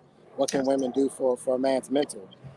This is gonna sound harsh, but I mean this from deep down within my soul. I mean this. Women can shut the fuck up. That's what y'all can do. How about that? And I don't mean that in the literal sense of be quiet. That's not what I mean. I mean there's a lot of issues that shouldn't be issues, and that your man's probably gonna handle it. I can't tell you how many times in a relationship when she starts, and I'm like, I got it. Like I got it. I don't even know why this is an issue. I got it because you feel uncomfortable, or maybe I haven't done a good enough job to let you know I got it, but it's covered. Sometimes silence is a good thing. True. And especially for a man who craves peace. I'm a peaceful type. I crave peace. I like quiet. One of the things I love doing first thing in the morning, like I'm doing right now, sitting on my balcony. I get up in the morning, I come out in the back with my cup of tea. I listen to the birds. Okay, it's peaceful. Okay, there's only one female allowed to cause havoc and chaos in this house, and she's 5 years old. That's it. If your name ain't Blake, you can't cause chaos here. So the idea of women just picking your battles. I think that men are receptive to women when they say, hey, look, this is an issue for me. All right, cool. Let's talk about it. But if everything is an issue, that's a problem. And men don't want to deal with that. And that affects our mental space. And for some guys, I had a really bad case of I would stonewall you. I would just not talk to you. I go on about my business, and I wouldn't talk to you until I came home. It'd be hours. I realize now that that's not healthy and that's not good in a relationship. But that was my reaction. I'm not dealing with all of that. I'll deal with you when I get home in 12 hours when I get off work. So just be quiet. Pick your battles. Choose wisely. That's one thing. From an emotional side, I take it. I think you were on the panel when I talked about this. I have my homeboys. They're all married, like I told you guys. And I would listen to how their wives talk about them. And their wives would say all these great things about them. And I had to look and go, we talking about the same dudes? But they would pump them up. They would talk such great things. They would speaking life into them, as they would call it, right? They would say all these great things about their husband. I think that women have a responsibility to pump up a man's ego. I think you have a responsibility. I think you have a responsibility to make that man feel like he's Superman. He's faster than a speeding bullet and stronger than a locomotive. That's your job. Is to make him feel like he can do it all so that he can go out and give it the best that he can. I think that's a part of the encouragement. I've seen women tear men down with just a look. Not even, she didn't even say anything. She just looked at him. And it was a look of non-support. And it tore him down. He's like, damn, my own lady don't even believe in it. Right? So I think you have a responsibility to encourage a man. A lot of us, we got big dreams. If you really sit down and talk to your man, we got dreams the size of Africa. They're huge. So true. And the right woman can help us kind of push us that you can obtain those things. But she also can tear you down too and make you feel like you can't get that way. So the encouragement is important. And the words that come out of her mouth, listen, y'all tongues are sharp. Y'all say some things, and I'd be like, man, I'm surprised her head is still on her shoulders. Because I've seen women say something, I'm like, I cannot believe she just said that. So be careful when you pick your battles, and be careful what you say, because you do have a power to push a man in either direction, and you want to push him towards the positive and the encouraging side. Now they just fart on you under the covers and shit. That's it. Oh, God. Okay. But thank you. That was wonderful. And I've heard that in my own relationship many times, as far as the encouragement and whatnot, and being there to support your spouse.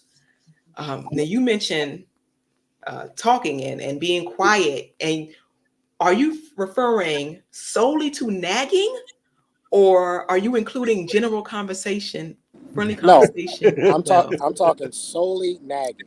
Okay. I don't think we don't want mutes. I don't think a man wants a mute. I honestly think, Alicia, a lot of men, especially black men, we love our sisters because y'all can talk and y'all have some sauce and y'all have some flavor.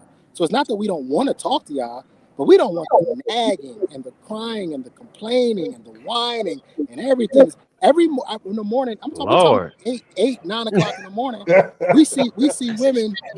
We see women. She's on the phone and she's yapping and cursing. It's 8 o'clock in the morning. Who could you possibly be having drama and beef with at 8 o'clock in the morning? Lord. Wake up mad at breakfast. Okay, look, I want to share this. I think this will help a lot of people. When you're in a relationship, your whole focus should be on the other person. The moment you start thinking about what you're not getting, now that's their job to think about what you need. Now you become so self-centered. I'll give you a perfect example. My ex-wife and I, our birthdays were 4 days apart. I pulled out all the stops for her birthday, and when my birthday showed up, she went to sleep. Oh, hell no. Okay, now if I did my 1,000% and you didn't even do your 10, this is not a relationship I want. It's not even a functioning relationship. You're just living in the same room with somebody that's doing nothing but sucking the life out of you. You got a roommate. They're not putting anything back into you. That's why I say a woman that won't lead is not wifey material. I don't give a damn what they look like.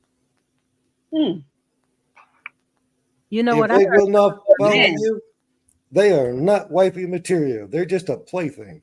Oh. And you know what? At my age, I don't even play with toys anymore. Them damn toys have been left on the playground and everybody done played with them things. They're covered in germs. They got bugs walking in. I don't want them damn things. What the hell would I want to go shopping on the playground for with all them used ass toys laying on the ground? I don't want them. Sorry, but anyway, no, getting back, when you're in a relationship with somebody, it is your 100% job to meet their needs. At the moment that doesn't happen from both parties, you no longer have a functioning relationship. If he has to ask you to give him something, first of all, you suck because you're so self-centered. You're not even paying attention to the man you walk down the aisle with or put a ring on. You're a liar. And a bad one at that, because the whole world can see it. Now you're trying to tell everybody you're in a good relationship and they can see you don't give a damn. Why is your man so unhappy? Why is your woman so miserable? You don't give a damn. Where's his smile? Where's his smile at? If he's not smiling or she's not happy, you suck. Let's just break it down. You suck. The rapper Nipsey Hussle once said, "Study your woman so that you can give her everything she needs before she asks." I think that's a two-way street. I think that works both ways. To Corey's point, there's a two-way street. It works both ways. I think a lot of times we look at women right now, and I'll give you guys an example. Towards the end of my last relationship, I'll never forget, we were sitting in the man cave, and we decided to do like a little compatibility test. Create 10 questions of things that I should know. And you create 10 questions of things that you should know. I got 8 out of 10. She got 2 out of 10. Ooh. So for the last 3 years that we had been together, she had not been paying attention to me. I'm talking about simple stuff, Takey. We're talking about who's my favorite basketball player. You should know that. Especially considering that the man had just died in a helicopter crash. And I was a little bit down about it. Like, dang, that's kind of messed up. You should know these things. So Corey is absolutely spot on in saying you should be studying the person that you're with so that you know how to give them the things that they need within reason, obviously, but to give them the things that they need within what you can actually handle. So I want to answer the question if I can, and then I'm gonna go. Okay. I wanted to add before you go. I didn't want to cut off old boy. The older cat that was talking earlier. But you can be Tony Stark, Bruce Wayne, Bruce Banner, all in one dude. And that ain't enough. That's only because that man is who she wanted to be with. And none of them people are real.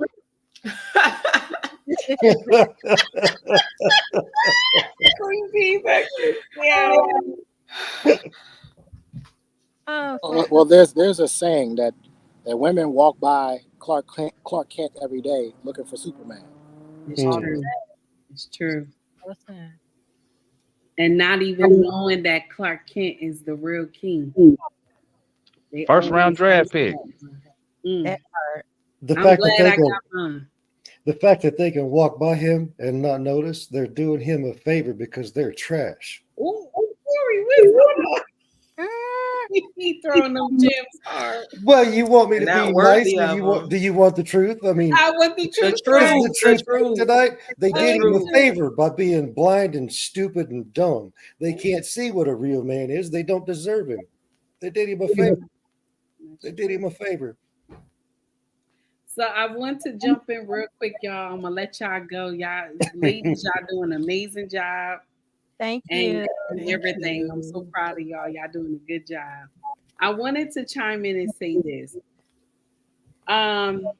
Besides me doing all this freaky stuff that I tell you I do with my husband, and I know it's fresh. My husband be telling me you gotta stop saying all that on social media. And I tell my husband it's hard because you know I'm fresh a little bit, so it's hard, you know. But anyway, I also encourage my husband. I also praise my husband. I don't know if y'all noticed that when I'm on my social media platform. All the time. But I praise him because my husband is my king in my mind and in my heart. And he's just my everything. You know what I'm saying? Like nobody comes before him. You know what I'm saying? But Yahweh know he at the helm. Okay. Yahweh already know.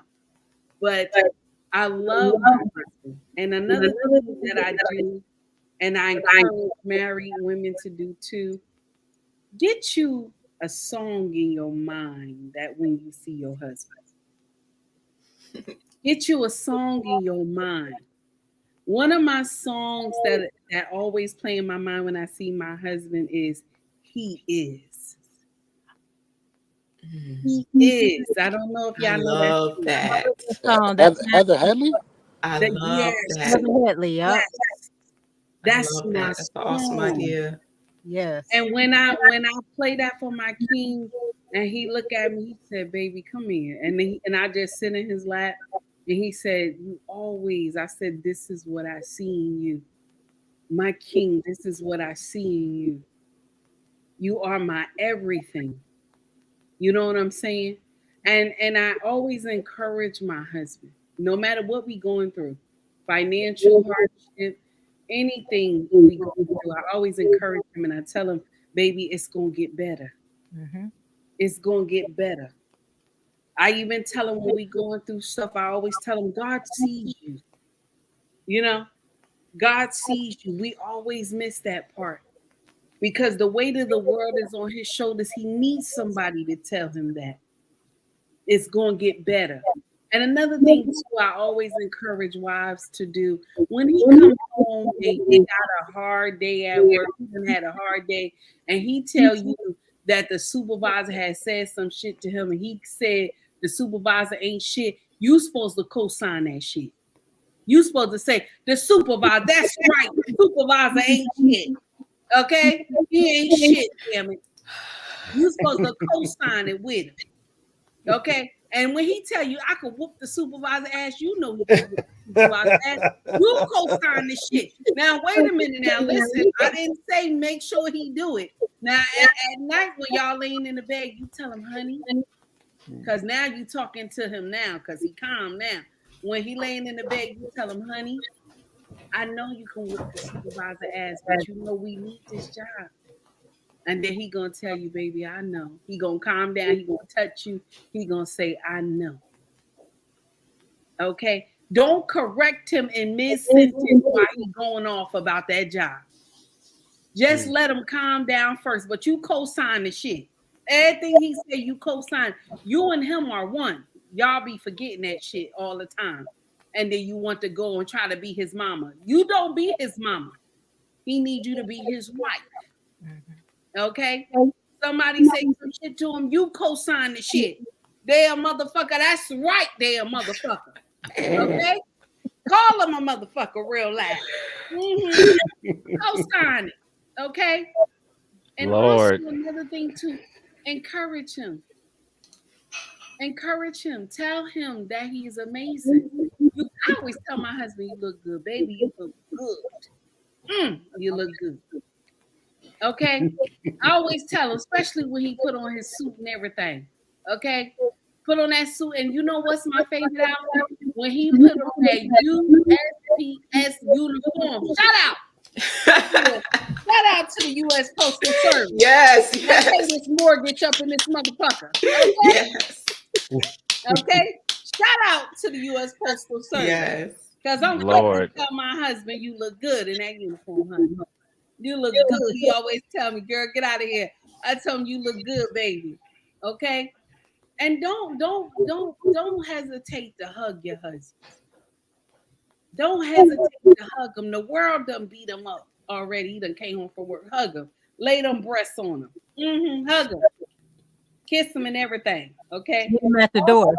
Yes, honey. And I'm going to share something with you. After the shower, I encourage rub downs. Okay? Now, it's going to go left. Be advised. It's going to go left. Okay? Be advised. Get ready. It's going to go left. You're going to have to jump back in the shower. Okay, yes. Yes, but give the rub. Okay? He needs that. Okay? Don't let me get started now. Listen. Don't let me try to get started now. Listen, be friendly with the pussy. Okay? Be friendly. Okay? You got to understand what Del Monte green beans mean. Listen. Listen. I'm lost. Listen, I just want to tell y'all that, and I want to tell y'all have an amazing rest of the show. I got to go. My husband's upstairs waiting for me to rub him down, so I got to go.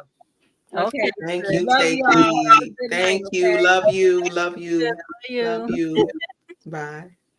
You know, for the guys out there, if you want to just like get your wife off the damn computer or out of her phone, walk up behind her when she's sitting in a chair that's got an open back and just drop your eggplant on her shoulder. Just drop it on her shoulder. She'll be like, "What in the?" I guarantee she won't be thinking about nothing but you. I tell guys all the time. Right on the shoulder. Be more primal. Just walk over, pick her up, throw her over your caveman her. Pick her up. That is very attractive. That is very attractive. So y'all like getting folded up into pretzels and shit? Okay, almost extra salt. They like getting folded. They like getting folded into pretzels and shit. Come off the top rope on her. And don't say nothing. No, you ain't gotta talk to her. Yeah. Just keep it primal. Pick her up, carry her upstairs, rip her clothes. Don't say a word. She know what time it is. Look at Miss O. She hear me talking and can't help but laugh. I know that. Look at you. You guys, you sitting there straight cheesing because you want to get folded into a pretzel. I'm glad I have a husband. Yo. I agree. Yeah. Lord have mercy. Yes. Yes. Yes. That also is a part of the spiciness. I think women want to feel that you're a man. They want to feel it. They want to feel that when she's rubbing on your arms or your shoulders, she wants to feel, okay, I have a man here. Well, I got, I know guys and I'm like, man, you need to get in the gym, brother. You skinny, you slim. Like I know your girl, she's rubbing on bones and flesh. Like I'm sure she want to feel some muscles eventually. We got to get it together. There's this idea that women don't find, it's not about the physical for them. It's not through their eyes. There's been several videos that have debunked this. Women look at men and see physical nature too. Absolutely. The broad shoulders and the arms. What's my favorite? I'm always in the grocery store thinking somebody's staring at me and shit. What was that? You go to the grocery store? What was that? And you feel somebody looking at you. Oh. He got predators on him. Turn around, it'd be something you don't even see what's going on. They hurry up and look away. So gentlemen, I ask, and I'm piggybacking off of Miss Take Heed.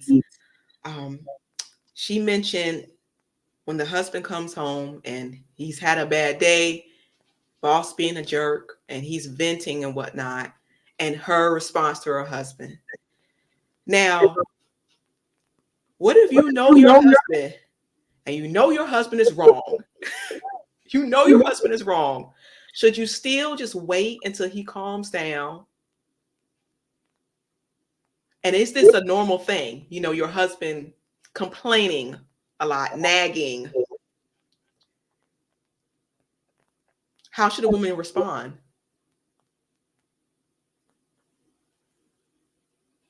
I think you up shit's creek without a paddle if you got a man who's complaining. Okay. I don't know how you fix that. I've had bad days. Y'all know I was in law enforcement. I've had really bad days, and I'm not one to want to vent and talk. My girl knew I was gonna go to the gym, and a lot of the times she was on the other side holding that bag while I was punching it. She knew that was her place, is just to hold the bag while I got this out off my chest. I felt like talking. We talked. I think the best thing for a woman to do is, if you study your man, you'll know what's best for him. And if he wants to vent, then you sit and you listen.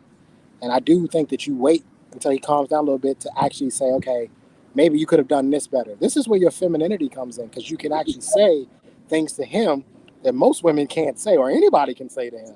But you have that position in this life that you can say, well, babe, probably could have done this a little bit better. You probably didn't have to say that. What if you said this, that probably triggered this response? There's a lot of things that you can say to him to get him to go, you know what, you're probably right. You're probably right. But I would wait until he calmed down. If he wants to vent, just let him vent, let him get it out. And then you can always, and I say this all the time, you can always circle back. You can always come back to it later. All right. Thank boss man. Women don't like a complaining man. Yeah, I agree big time. My thing is, if you aren't going to fix the problem, whatever the problem is, if you aren't going to fix it, if you aren't going to make a change, why are you complaining about it? That's my outlook on life as well. It's taken me a while to get there, but I mean, I think that's part of adulting. Why are you complaining about something you're not going to change? That's essentially what nagging is. Yes, sis. It's not attractive on either end. It's not attractive. But sis, a lot of times too, especially if it's your husband and he comes in the door, his home is his safe haven. He don't have nobody else to vent to but you. So he have to get it out. And men always hold things in, and it's best for him to have that outlet when you get home. And it may feel like to us that it never felt that way to me, but in general, it feel like to us that he's nagging, but you are his wife, you are also his friend. It's best for him to come to you and talk to you about what's going on than for him to be, have somebody else, another female, and she lend the ear. Holding in. That's right, Mrs. O, because the work wife is always listening. All the time. And she'll go get you a cup of coffee or a sandwich. She gonna listen. Mm-hmm. Better listen to your man. Yeah, especially us, boy. Black men, we got, man, everybody hate us. Right. You come inside, then somebody else want to argue with you. Everybody hate us. We ain't did nothing to nobody. Right. I like that you said that, Mrs. O, because I worked with a lot of guys that sat in the driveway and didn't want to go in the house. Mm. You know what I mean? A lot of guys that sat in the driveway, and you're right. The house is supposed to be a safe. You're supposed to be wanting to go home. Oh, Look, yeah. I've had enough of this crap that I've had to deal with out here in the real world. Let me get to my home, because my home is the best place for me to not have to deal with this stuff. And I feel bad for the men that they don't even have that place to go. And they're sitting out in the driveway, which is insane. I can imagine sitting out in the driveway an hour before you have to go in the house, because you have to mentally prepare yourself to deal with the BS that's inside the home after you've been dealing with BS outside the home all day. Mm-hmm. That's supposed to be your peace, your castle. Once again, don't get married. It's not that bad, green beans. Don't get married. You probably find okay. Fred, Shit, they got my deadlift pick them up behind the knees and work out. And my back strong as a damn bull. Okay. All right, Fred G. I think it's important to know what your man likes, though. Like I said, for me, it's working out. So if I came to you and said, "Man, I had a rough day today. You want to come to the gym with me?" That should tell you in your head. The wheels should start spinning. Like, yeah, he wants me to be around. Because probably gonna want. I'll probably talk to you while I'm working out. You know what this motherfucker did at work while we're working out? You know what I mean? While we're lifting weights or while we're walking on the treadmill, whatever it is that we're doing. That's probably my way of doing it. So if you study your man, you'll know when he says certain things to you. Okay, yeah, he just want me to listen. I'm gonna listen, but he don't want to do it at the house. He maybe want to go for a walk, go walk the dogs. Maybe you take the dogs on a hike or something. I don't know what it is. Whatever it is, every couple is different. But I think we have a lot of issues now where guys are looking at women and going, "You ain't gonna pay me no motherfucking attention in this marriage." I can see that. And why would I want to jump into that? You ain't paying me no attention now. We're not even married. And that's a major breakdown in a lot of marriages too, and a lot of women don't know that, because just like you want the attention, your husband wants the attention. If he's not getting the attention from you, sooner or later he gonna entertain the attention that's outside those doors. And then you're gonna have the nerve to blame him. Or he is gonna be miserable. And there's only so much of that a person can take.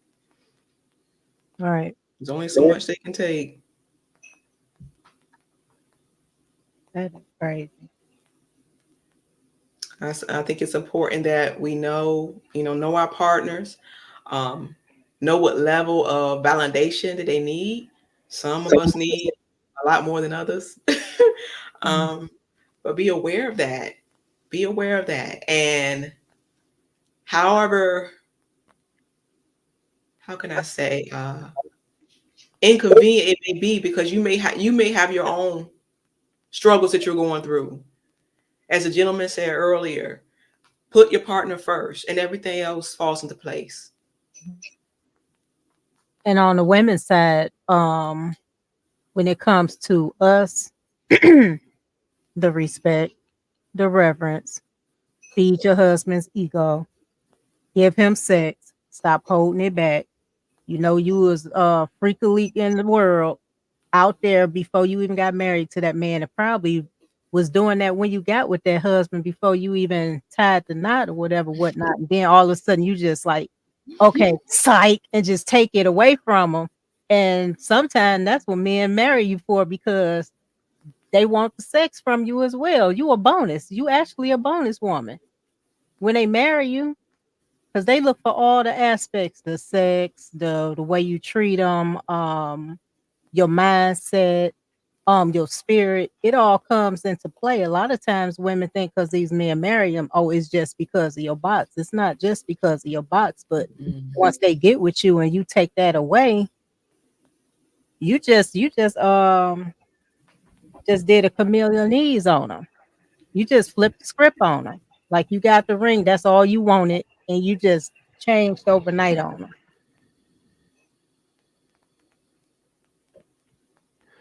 Boss man, you have to devote time for attention, even if you aren't interested in the topic. That goes both ways. That's why I asked the question. What was that?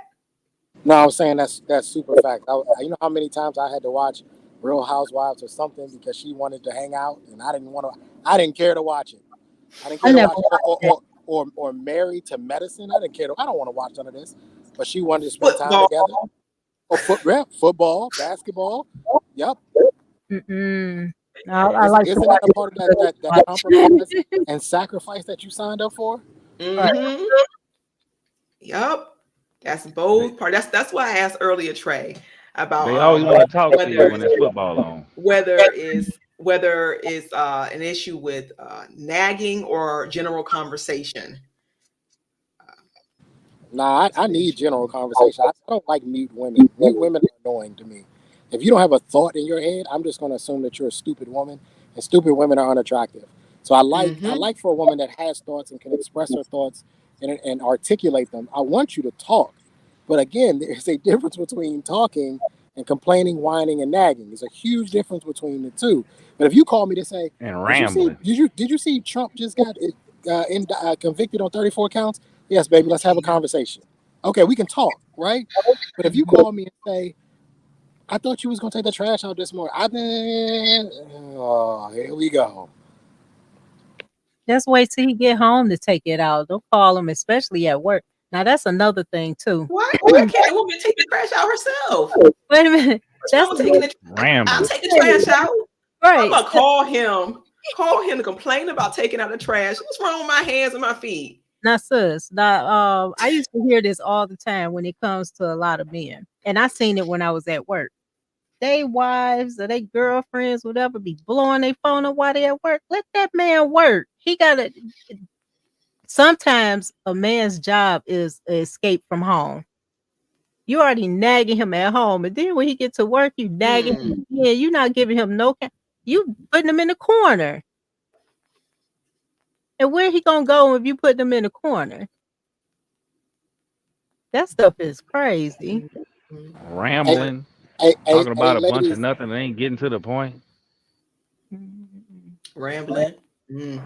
Yeah, you know what? Hey, Del Monte, that's a good point. Because I used to say this all the time. There's a difference in how you talk to your girls and how you talk to your man. How y'all just be bumping gums and yip yapping and don't really be talking about nothing. For men, we don't operate that way. We like, is she gonna get to the point? Does this story have a conclusion? I mean, what's going on here? There's a difference. You got to use the Patrice O'Neal tactic. All right, tell me the end of the story and then explain it if I want to hear it. You got to do that part. And then we'll talk around the story. Ain't even started the motherfucking story. Then I got to sit there and listen to that shit. Like, come on, shorty. Spit the shit out. Hey, Alicia, Milani said something I think is another big one. Wear more skirts. Yeah. I'm so sick and tired of seeing women with these leggings on, or they got, man. If you don't let them legs out and let them legs breathe, we want to see legs. God damn, bro. That's good for our health. We need airflow. That's good for our health. That shit is crazy. Milani and easy access. Milani hello. My take on the dresses and the skirts, because that's all I wear. When you wear dresses and skirts, that's the most modest thing you can wear. They out here looking like they working at Magic City, and they don't go to the grocery store. It's no pole at the grocery store. Put some clothes on. Coochie smell like toe jam. Ooh. That's disgusting. Motherfucker. Oh God! I don't want me to get started. I had y'all ass in here rolling, laughing. Mental health, physical health. That's all that seafood. Man, let that thing get some air, man. Let that thing breathe. We need that airflow. We need that airflow, I just came from a store and I told this girl, I'm like, yo, why are y'all wearing these leggings all the time, man? At least leave something to the imagination. Like, damn, your shit, you look like you built like a pogo stick. Like, what the hell? Competing with other women. Every dimple. They doing it. Yeah, they saying they doing it for men. But a lot of men don't know they doing that to compete with the other woman. It always been a competition when it came to women. Women have more competition going on with each other instead of having that competition to win them a husband. Ask your man what style does he like you in, and then that'll help out a little bit too. What do you like to see me in? This is the one thing I say about women overseas. Women overseas want to impress you. They'll ask you, "What do you want me to wear? You want me to wear this dress? I love. You want me to wear this dress? What do you want me to wear? Because they want you to like them. Right. Remember, I told you guys all the time. I tell guys all the time, like, when you meet a woman and you get ready to take her, ask her, "Did you wear that for me?" If the answer is no, get rid of her. She's selfish. Because she should be trying to impress you. I don't shave this bald head and groom and take showers and you know what I mean, get your car cleaned and all that. You don't do all that for me. Then this ain't for me. It's for you. You know what? It's another aspect too in it, since we on that subject. When they talk about the women with the hygiene.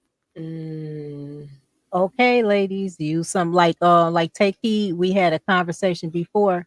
Use you some vinegar and some water, girl. It is not a self-cleaning organ. It's really not. You're supposed to take care of that and clean up in there too. Because if you're wearing pants all day, come on. That's you know what wearing pants is the main reason a lot of women are having yeast infections. Mm-hmm. Yep. It's the combination of that, the lack of airflow, congesting things that are high in sugar, which is in everything nowadays. That's what yeast needs to live. It needs that sugar. Dark, damp places. Yep. Yeah. You got to use that snapback. That vinegar and that water. An ounce of prevention is worth a pound of cure. Right, and not the ready-made ones they be selling at the store. You better get that red bag. They still sell it. It's on Amazon. The joint that be hanging in the bathroom since the 80s. Yes. Every woman should have one. Aye. But aren't these all things that mama and grandmama were supposed to teach? Yep. And you know what? It's some that, you know, what I found out, even though some women get that training, and I would say some of them will get that training, they still get out there and still be like, well, I was taught this, but I'm not going to do it, because I actually seen it. My grandmother was teaching a lot of the women, especially her. She had a lot of daughters and her granddaughters. But you can teach a lot of young women how to groom themselves, how to take care of themselves. But a lot of times they're not even going to do it. It's like, because they hear the rhetoric of, oh, it's a self-cleaning organ. No, that needs to be enforced. I mean, forced from the time they are small. We lived in the only showers, we had two bathrooms, the full bath and the half bath. So the half bath was my husband. That was his private area. But the full bath, my baby, not only did we talk about things, she had a little diagram on the wall. Step 1, 2, 3, 4, whatever. My husband was like, what is this? I was like, well, she needs to learn. Right. Get down there, look at yourself, get a mirror, do whatever you have to do. Whatever you have to do. Everything's available online now. They even have it where you can get YouTube. You watch on YouTube videos how to clean, how to cook, how to take care of yourself down there, what products to use, and they still not doing it. Sis, I already know you ran across this a lot of times too. It's nothing like being next to a woman and you can smell her. You know we can smell. You know we can smell ourselves before anybody else smell it. Come on, girl, you smelling yourself, and you just, oh God, it smell like garbage, crunk juice. Garbage, rotten fish in a garbage can. Sewage water. Ugh. It's so bad. Yeah, that's ladies, reduce that sugar content. Wear skirts and dresses so you get the airflow. Keep it clean. Exercise so any built up toxins, because they're everywhere, that are in our body can be sweated out. Love yourself. Drink water. Plenty of water. My goodness, I can't tell you how many women I we getting ready to go. I'm on the East Coast. We're getting ready to hit the 90s next week, and I'm telling you, I see so many women. They do not have water. They don't drink water, and the the doctors are saying, listen, the best calculation to how much water you should drink daily is half your body weight in ounces. So I know that's at least 2 to 3 bottles for a lot of women, right? I'm just doing some simple math here. The average weight of a woman is about 180. Half of that would be 90. Most of the bottles come in 33 fluid ounces. That's 3 bottles. It's just me doing math. And I can see women don't drink water. Well, water is good for everybody. Everybody should be drinking water. And when I see women that got bad skin and this and that, I'm like, I already know. I was gonna touch on that. I already know. I already know you don't drink water. And for guys like me who like to go to the gym and all that, I pay attention to your diet. I'm watching what you eat. What are you consuming? Because the way I look at it is, if we ever have kids, you got to feed my kids. And if you can't take care of yourself, what you gonna do to my kids? It's important. Absolutely. Absolutely. I was just talking about that earlier. I used to have some terrible skin, which is why I wore makeup, just to cover it up. And that made it worse. But it was just poor lifestyle. I'm not drinking enough water, drinking too much alcohol, bad diet. Pop. They drink a lot of pop, and that especially pop. They replace water with the pop and everything else. I don't understand that one either, but that's crazy. I can't drink that stuff now because especially being in this space, I don't be up here with pimples all over my face. My skin is so sensitive. And the makeup's not gonna hide it. We can see it. I can see the blemishes on your skin through the makeup. And at some point in time, here's the thing: you're going to have to reveal your true self. At some point in time, you're going to have to do it, which means I'm going to see that you aren't taking care of yourself. I get compliments all the time. Why? I'm going up through high school, Alicia and Mrs. O, I never had pimples. Hardly ever had a pimple. Right? If I have a pimple, I already know, ooh, I'm off my bad. Because I know my body will tell me. Your body is trying to screaming at you, telling you, hey, something's not right here. And typically it has to do with your diet. A lot of the problems can be fixed with what you eat. But when we see women who are talking about they want to date this type of man and that type of man, I'm looking at them, I'm like, sweetie, that man go to the gym. You know what I mean? That man exercises. That man eats a disciplined diet. I don't think you're ready for that type of dude. No. But they think they deserve it though. They have preferences and they believe they deserve it. So you can imagine what that's doing to the child they're pregnant with. All the hormones and junk they're ingesting. Especially when they carrying the baby too, like when it's time to give birth to your children. A lot of them that's overweight, they end up having C-sections because they so big they can't even push the baby out naturally. And C-sections are very dangerous. You can actually die from a C-section. The Most High didn't make it to where we supposed to get cut open to have our children. We supposed to have them naturally. I feel like he already figured it out. I feel like he set forth a course for women to have children. And I don't think it involved surgery. Right. But you know what? Everything that he made right is upside down. If you look at it. Because if I see another BBL, I'm gonna lose my. Oh, them things. I mean, they look like ants. I'm like, oh my God, your legs don't even match.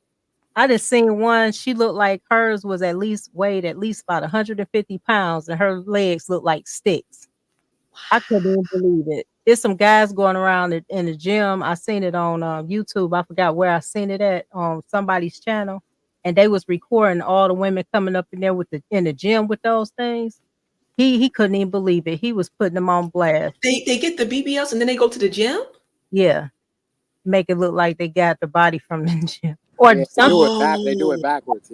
Yep. And sometimes, like when me and my husband was going to the gym, they get up in there. They're not even working out. They walking around trying to see who they can snag, and they taking pictures and stuff. Wow. First thing I was like, don't go out, call yourself going over there bending over in front of my man. It's gonna be trouble. Wow. Yeah, they treacherous. They very treacherous. We got to start with the kids, y'all. We got to start with the kids. Oh yeah. We got to start with the kids. These babies. Make sure they're as healthy as possible. Alicia, we're too late. I know teenagers getting those jobs. We're too late. And boob jobs. Yep. I heard of one that's their high school graduation present. Yep. Is Dad, I want new boobs. Yep. And they get it at 17, 18 years old. I heard somebody got it at like 16. I seen it on one of the medical channels. And she regretted now. I'm like, because you didn't even give your body enough time to develop. And then it'd be hard for you when you get married and have children. You won't be able to breastfeed. How does that work? Yeah, how does that work? If you have implants, how do you nurse your child? They don't nurse them. They don't nurse them. It's a lot that don't even that have regular breasts. They don't even want to feed. That's natural to breastfeed your children. They rather stick some chemical Similac or something in these babies' bodies, and you wonder why these babies have all these issues. I asked my mom. I asked my mom a while ago. I asked her if I was nursed, and she said, "Ew, no." I said, "Oh wow, wow, oh wow." So you'd be amazed. They had a study saying that at least 70% of women do not breastfeed their children. That's one of the biggest challenges. One of the biggest challenges I've had in my life, nursing my daughter. There's the mastitis, the pain, and I went through natural labor and delivery. Nothing compares to stabbing, burning nipples. Nothing. But I went through it for a year. It got better. I got better after a couple months. But I went through it because it was the best for her. And she is healthy. She's strong. She's 13. She got a little bit of sense. I would not change it for the world. It was hell. It really was. Yes, but we gotta look at the end goal. We gotta look at the end goal. Not ill.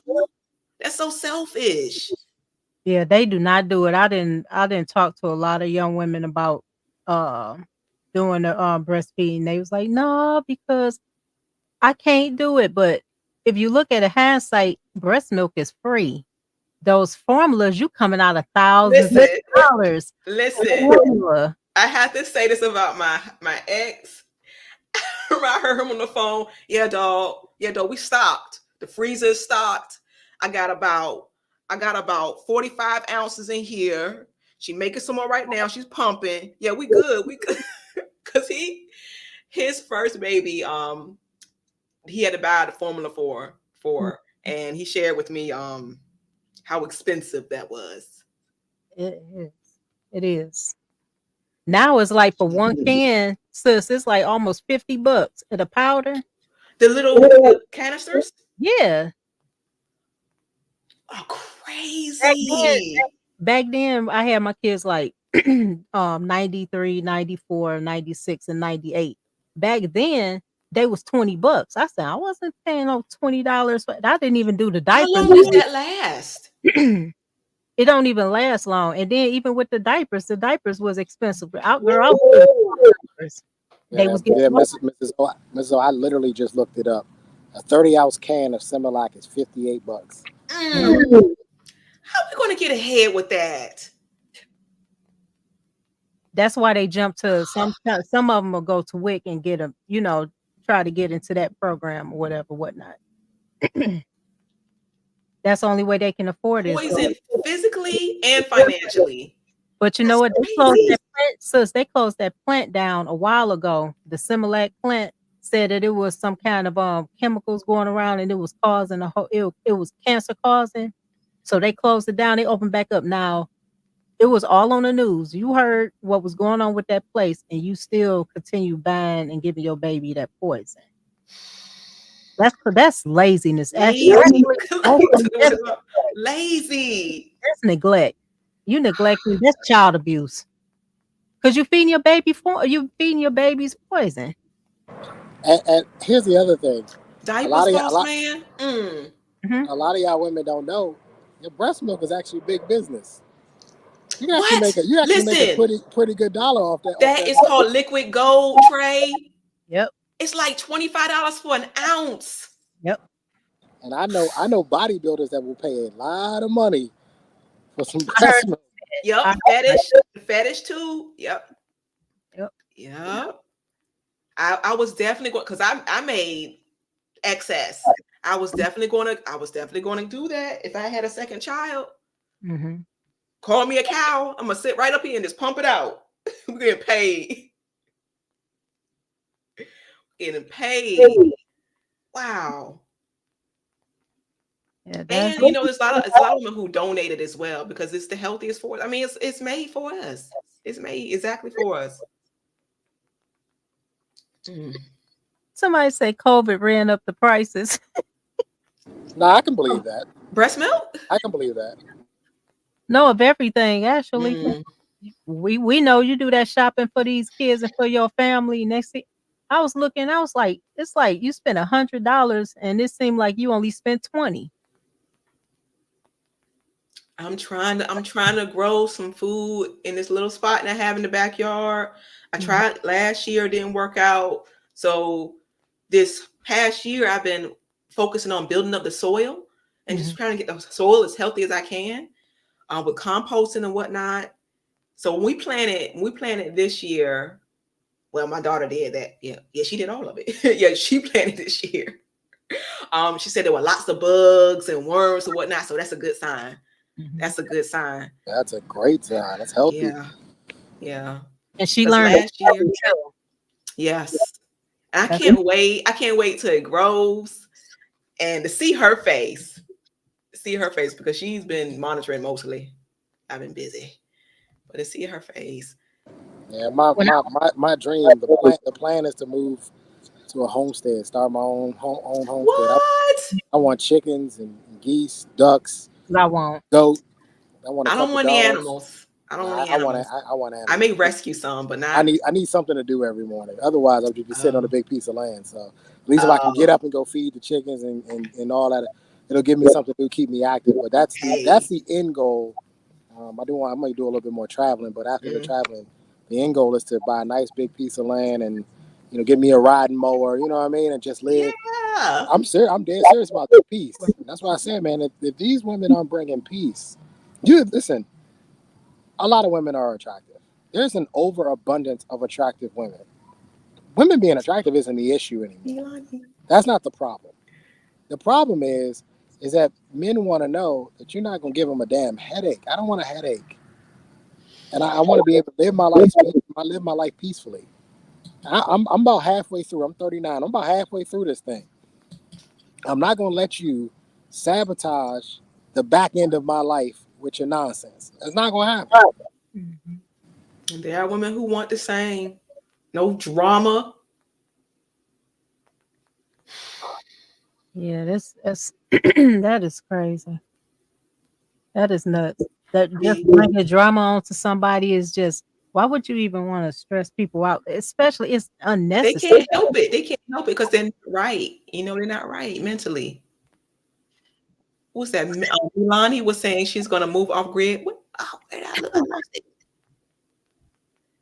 Milani was saying, there we go. Thank you. Milani said, moving off grid to, go ahead now. Do it. Give me some overalls. You know what? I had fun growing up. I used to go to Alabama, Mobile, Alabama. My great grandmother owned farmland. We used to love going out there. She showed us how to plant and everything, and we was just having fun going through the sunflower fields and everything, pulling sunflowers down so we get those seeds and roast them. It was a really good experience, especially growing up, especially for little girls. And that's another thing too when it comes to our girls growing up, they don't have that skill. Now, when I was going to school, the words out of my mouth. When I was going to school, we had home economics. So they showed us. I already knew how to do the iron and everything else because I always helped my mom with my brothers and my dad's stuff. So they were showing us how to sew. They were showing us how to clean. They were showing us how to iron. They showed us how to set tables and everything. And they took that out of schools. I think the last time I seen that was 90, 91. That's when they started taking them out to public schools. So these girls don't even know anything. And then they can't get it from their mothers because some of the time either their mom's working or their mama is in the street. I had to teach myself those things. I had to teach myself those things. I had to learn how to get this machine and learn how to sew, because the clothing for my daughter, it wasn't appropriate. It wasn't appropriate. Everything for the babies is hoochie. That part. So I had to make her own dresses, start making my own stuff, making your own washing soap, making your own skincare and things of that nature. Different skills are valuable, especially, you know, what's going on with the S hits the fan. You're going to need these skills. You know, CPR, first aid, things like that. Gardening, you know, being able to grow something so you don't starve. Right. Or either barter with your skills.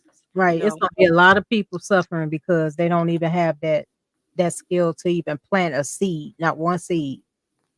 Don't know anything about gardening at all. Yeah, that's scary. I'm thankful for my mother. My mother and my daughter have their little girls' time, and my mom will take her out back into the garden, and they'll be out there. I don't know what they plant. I don't pay that much attention, but I know my daughter will come in and she'll have dirt all over her from out there being out there gardening with my mother. And my daughter always wants to do it at my house, and I'm like, well, just hang on a second, because this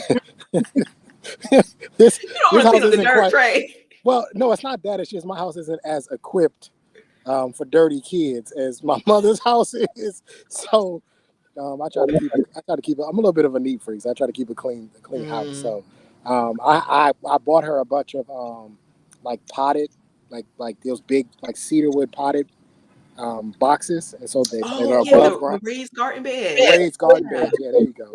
So awesome. she does her thing in those, but ain't nothing growing though. So I don't know what my mother's exactly teaching her, because ain't nothing growing. But we'll get it figured out. Yeah, you need compost. You need to get that soil healthy. The soil healthy, just like a woman's womb, it has to be healthy in order to produce something healthy from it. Yeah, that could take some time. I feel like the people, you know, back in those days, I just feel like they were a little bit more well-rounded. If you were living off the land, you probably had to know more about, you know, how the, you know, even knowing when it's going to rain. I can't tell you how many people I see getting caught in the rain. I'm like, do y'all not even pay attention to the weather? Smell it? I can smell it. That's what I say. The same thing. I'm like, I can smell it's going to rain. Yep. The people cannot smell it. They can't smell it. I listen. About a couple of weeks ago, we had a lot of rain here in Maryland, and I can't tell you how many people I was seeing, especially women, walking soaked. So I'm like, you didn't know it was coming, and maybe it's because I ride motorcycles, so I always look at the weather every day. I look at the weather because I want to know if it's a good day I can ride or whatnot, yada yada yada. But I just they had to be so much more prepared for everything that was coming 100 years ago, because they were, you know, or maybe even further back than that, because they were living off the land. So they had to have more skills. Like you said, sewing. You're going to be hard pressed to find a 20-year-old that knows how to sew. You're going to be hard pressed to find that. And even when I was in the military, the Air Force, they taught us how to sew.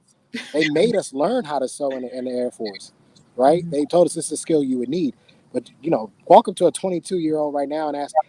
They did an experiment with two younger guys. They gave them a rotary phone. They didn't know what to do with it. Oh no! Like they just, you know, we're not building well-rounded kids. You know what I mean? And it's okay to take them back to the old time and say, look, this is how it used to be, and now this is how it is, so that they're well-rounded, so they know both the past, the present, and they'll be prepared for the future. What does Kevin Samuel say?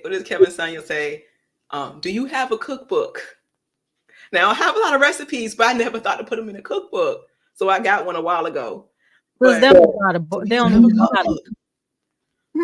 how to boil water. It's sad. What you need a cookbook for, where you can go to your grocer's freezer aisle and get dinner. They don't need a cookbook. They ain't doing nothing. I remember this one time this girl invited me over. She was gonna make lasagna, right? It's a true story. She's gonna make lasagna, and I get there. And she taking the lasagna out the box and preheating the oven. And I'm looking at her. And I'm like, you set me up. You set me up. Diabolical. You set me up. Oh, you ain't making no damn lasagna. That's so hard. And she had no idea, huh? She had no idea. She thought she was all right. I ate that lasagna and had my fun with her, and then I moved on. Oh gosh. How do people afford that? How do people afford all the fast food, eating out every day, pre-prepared stuff? I don't think they have a choice, Alicia. I don't think they have a choice but to afford it. I look at my sister, my younger sister, and my sister didn't really learn the things that my mother knew how to cook probably until maybe about 5 years ago. That would have made her 30. About 5 years ago. So when you don't have the big mamas sitting them down and teach them how to snap the peas and all that, you don't have that anymore. Yeah. Those days are gone, right? Yeah. So, a lot of these women, they legitimately, they were more focused on getting 4.0s, you know what I mean, than being able to learn a skill like how to cook. So that's why the freezer section is always going to be stocked full of food, because otherwise people won't eat. Gosh, I just got a flashback sitting in the garage with Big Mama, and she had fish, and she's gutting them, and I'm scaling them, and scales are all in my hair, and I'm like, because I was a girly girl, it's like, ew, but I had to do it. That's why I said force them to learn. Gosh. But wait till when ish hit the fan, when everybody be scrambling, especially these women that don't know how to. It's women that claim they don't even want to. The reason they don't want to cook is because they don't want to touch raw meat. But you touching, never mind. That's their excuse. You could put a penis in your mouth, but you scared of raw meat. Wow. That makes sense. That makes a ton of sense. Yep. At least you know where. At least you can get a glimpse of where that meat came from, but you don't know where that pea came from. But Mrs. O, this is 2024. They make food preparation gloves. I have black latex gloves that I use all the time when I'm grilling. Just put some gloves on. Again, this is 2024. I don't want to hear excuses. Those black gloves are awesome. Yeah, I'm past excuses. But you know what? They don't want to wear those gloves because they got those stripper nails on. Oh, so they can get the plastic, the little plastic. You can't even cook with those. You can't even wipe your how do they function with those? I don't know. They nasty because they're very I had I was 14 and my mom knew someone who was in school for it. So we had them done free. I hated those things because I'm an artist and I couldn't draw or paint. I said, please take. Now I had to wait for some reason. Why did I have to wait? You have to wait at least about 2 weeks so it can grow out a little bit so they can be able to soak them off. That's what it was. Oh gosh, that was horrible. You know what? A lot of people don't know what those nails too. Remember, if you get your nails done and they use that salt, that drill to a drill? Take down your nail bed. You know that thing they be using, be like on your nails. Okay, like a sander. Yeah, the sander. I call it a drill because that's what it's called. But those things actually they go all the way down and thin out your nail bed so you can keep, and that's by design, so you can keep coming up in there getting them nails done, the false nails. And then when they putting that acrylic and everything on, that's actually poison. And I found out about the UV. That's one thing I want to talk to you, sis, about the UV lights. Now they use the UV things to cure your nails, right? When I tell you I saw a thing today about UV lashes, I said, wait a minute. They putting that light to their face while they getting those Cupid doll snuffleupagus lashes in they. Why are they doing that? They said it dries faster or something, and the doctor was saying it's going to be a whole bunch of blind women. And you develop cancer. That all comes down to lack of self-love. It's a big hole they're trying to fill with something, whether it be food or makeup, cosmetics, materialism, penises. They're trying to fill it with something. I'm just getting tired of seeing all these Miss Potato Heads walking around. What's that? You know the Miss. Did you ever have the Mr. and Mrs. Potato Head? Yeah, I had all the pieces. And you had to keep on putting different pieces on. Oh, okay. That's how they are. Change the eyes, the hat, the arms, the legs. Yup, mustache. Had all the pieces. What was it? I think it was McDonald's or Burger King that sold them in the Happy Meals. And you would get different. Yeah. Imagine what's up under those nails. Y'all want them to cook for y'all. Oh, now, okay, hold on. I just thought of something. Right. How are you wiping yourself thoroughly with those nails? They're not. It's impossible. Oh, funky. Impossible.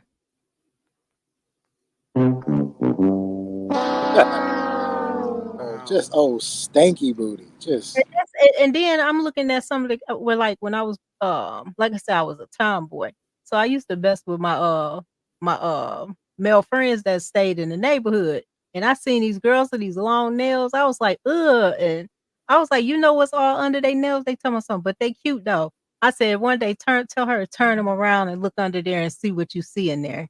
I said, use a toothpick or something. You'll be finding a whole bunch of stuff. And they be keeping them on for a long time. That is nasty. So guys, y'all see with them long nails? Nah, they didn't get to pick their own switch off a bush. Oh, yes. Switches. I used to go up. It was 7 of us in the house. Well, 8 often. And we had our own switch. And I'm not going to say their name, but one of my cousins, because my grandma would have to hide them, she would find them and she'd break them. And then we had to go pick our own. And we had to pick the good ones. She would send us back until we had a good one.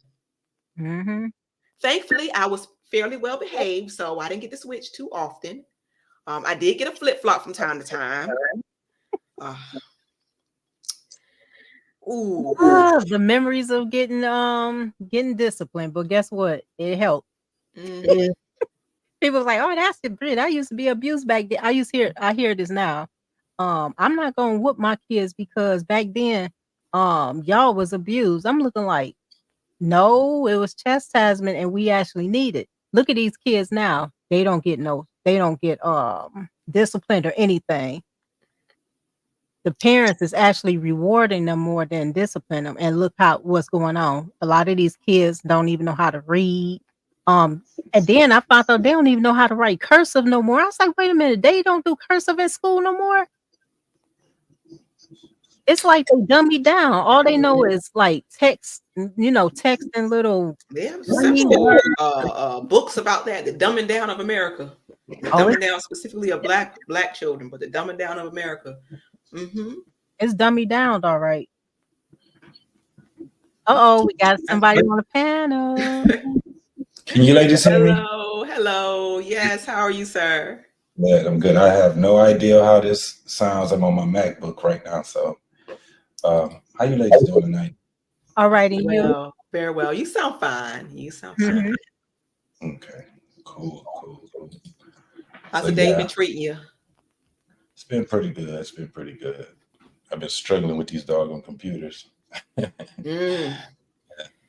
was going to get up earlier, but I was like, man. So I had to switch computers, had to switch software and all kind of stuff. So being tested. Yeah, absolutely. So what's the topic? Well, right now, the topic overall, ladies, let's win back our men. Can we? Do some of us want to? What we'll have to do that? And the power in femininity. So we did ask the ladies and the men for different creative ways to spice up the marriage, because I'm speaking marriage is the goal. The spice up the marriage, physically, emotionally, do support, things of that nature. Ways that we can keep ourselves healthier, mental health being number one, but physical health, Being able to sacrifice certain aspects, certain things that have been normalized anyway, like social media. Hello, Kasim, how you doing? Hey, what's up, guys? How are you? Go ahead and continue your sentence. Yes, sacrifice, being able to sacrifice things that have been made normal, that have been normalized, like materialism and the lack of accountability, the lack of self-care, sacrifice the need to be out front, that constant desire for attention, in order to get what we truly need, which is that masculine and feminine balance. So I'll ask you, gentlemen, I'll ask you similar questions.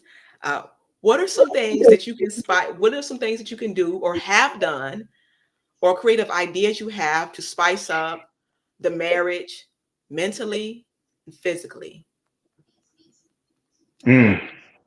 JT, you want to go first? This is a safe space. This is a safe space. We've talked about all kinds of physical activities. All right. I'm just a big believer in unpredictability, right? I really believe in that, right? I believe in my communication being consistent, but like the bedroom action being unpredictable. And I think it's a really good balance in doing that, right? Especially after you've been together for quite some time. So in the 26th of this month, it'll be 17 years, my girl and I have been together. And one of the things that have really kept our romance alive is that I plan different things for us to do. And we put it on a schedule because I'm busy in the things that I'm doing, and she's busy in the things that she's doing. So we schedule our date nights, right? And it's nice to have that date night solidified, because once the date night is solidified, then I can go ahead and do the things that I have to do at my job to ensure that the time that I spend with her, I have nothing else going on. I don't have any emails to answer. I don't have any phone calls to answer. I don't have anything. And the same thing with her, right? So I'll go ahead and I'll schedule out our dinner date, at one of our top 3 restaurants. We'll get in the Uber Black and we'll get to the restaurant, and we'll just enjoy each other. The phones will be off. We'll never be on our phones, and we'll just talk, and we'll eat, and we'll drink, and then we'll go out, and we'll go, to the park, and we'll walk around the park, and we'll come back to the house. But I think it's important to take time out for each other. People have this assumption that if you schedule things, it's kind of like, oh, you scheduling things, you guys are you're not being spontaneous. But I think nowadays it's okay to schedule things because we're both busy. And that time that we do spend together is nothing but us. There's no other distractions. And I believe that us having these date nights now has really solidified us and kind of nurtured what we had for these over a decade. Yeah. Awesome. Absolutely. Take the time for each other. However that looks, on your marriage, we're all different. Take the time for each other. Learn a new skill together.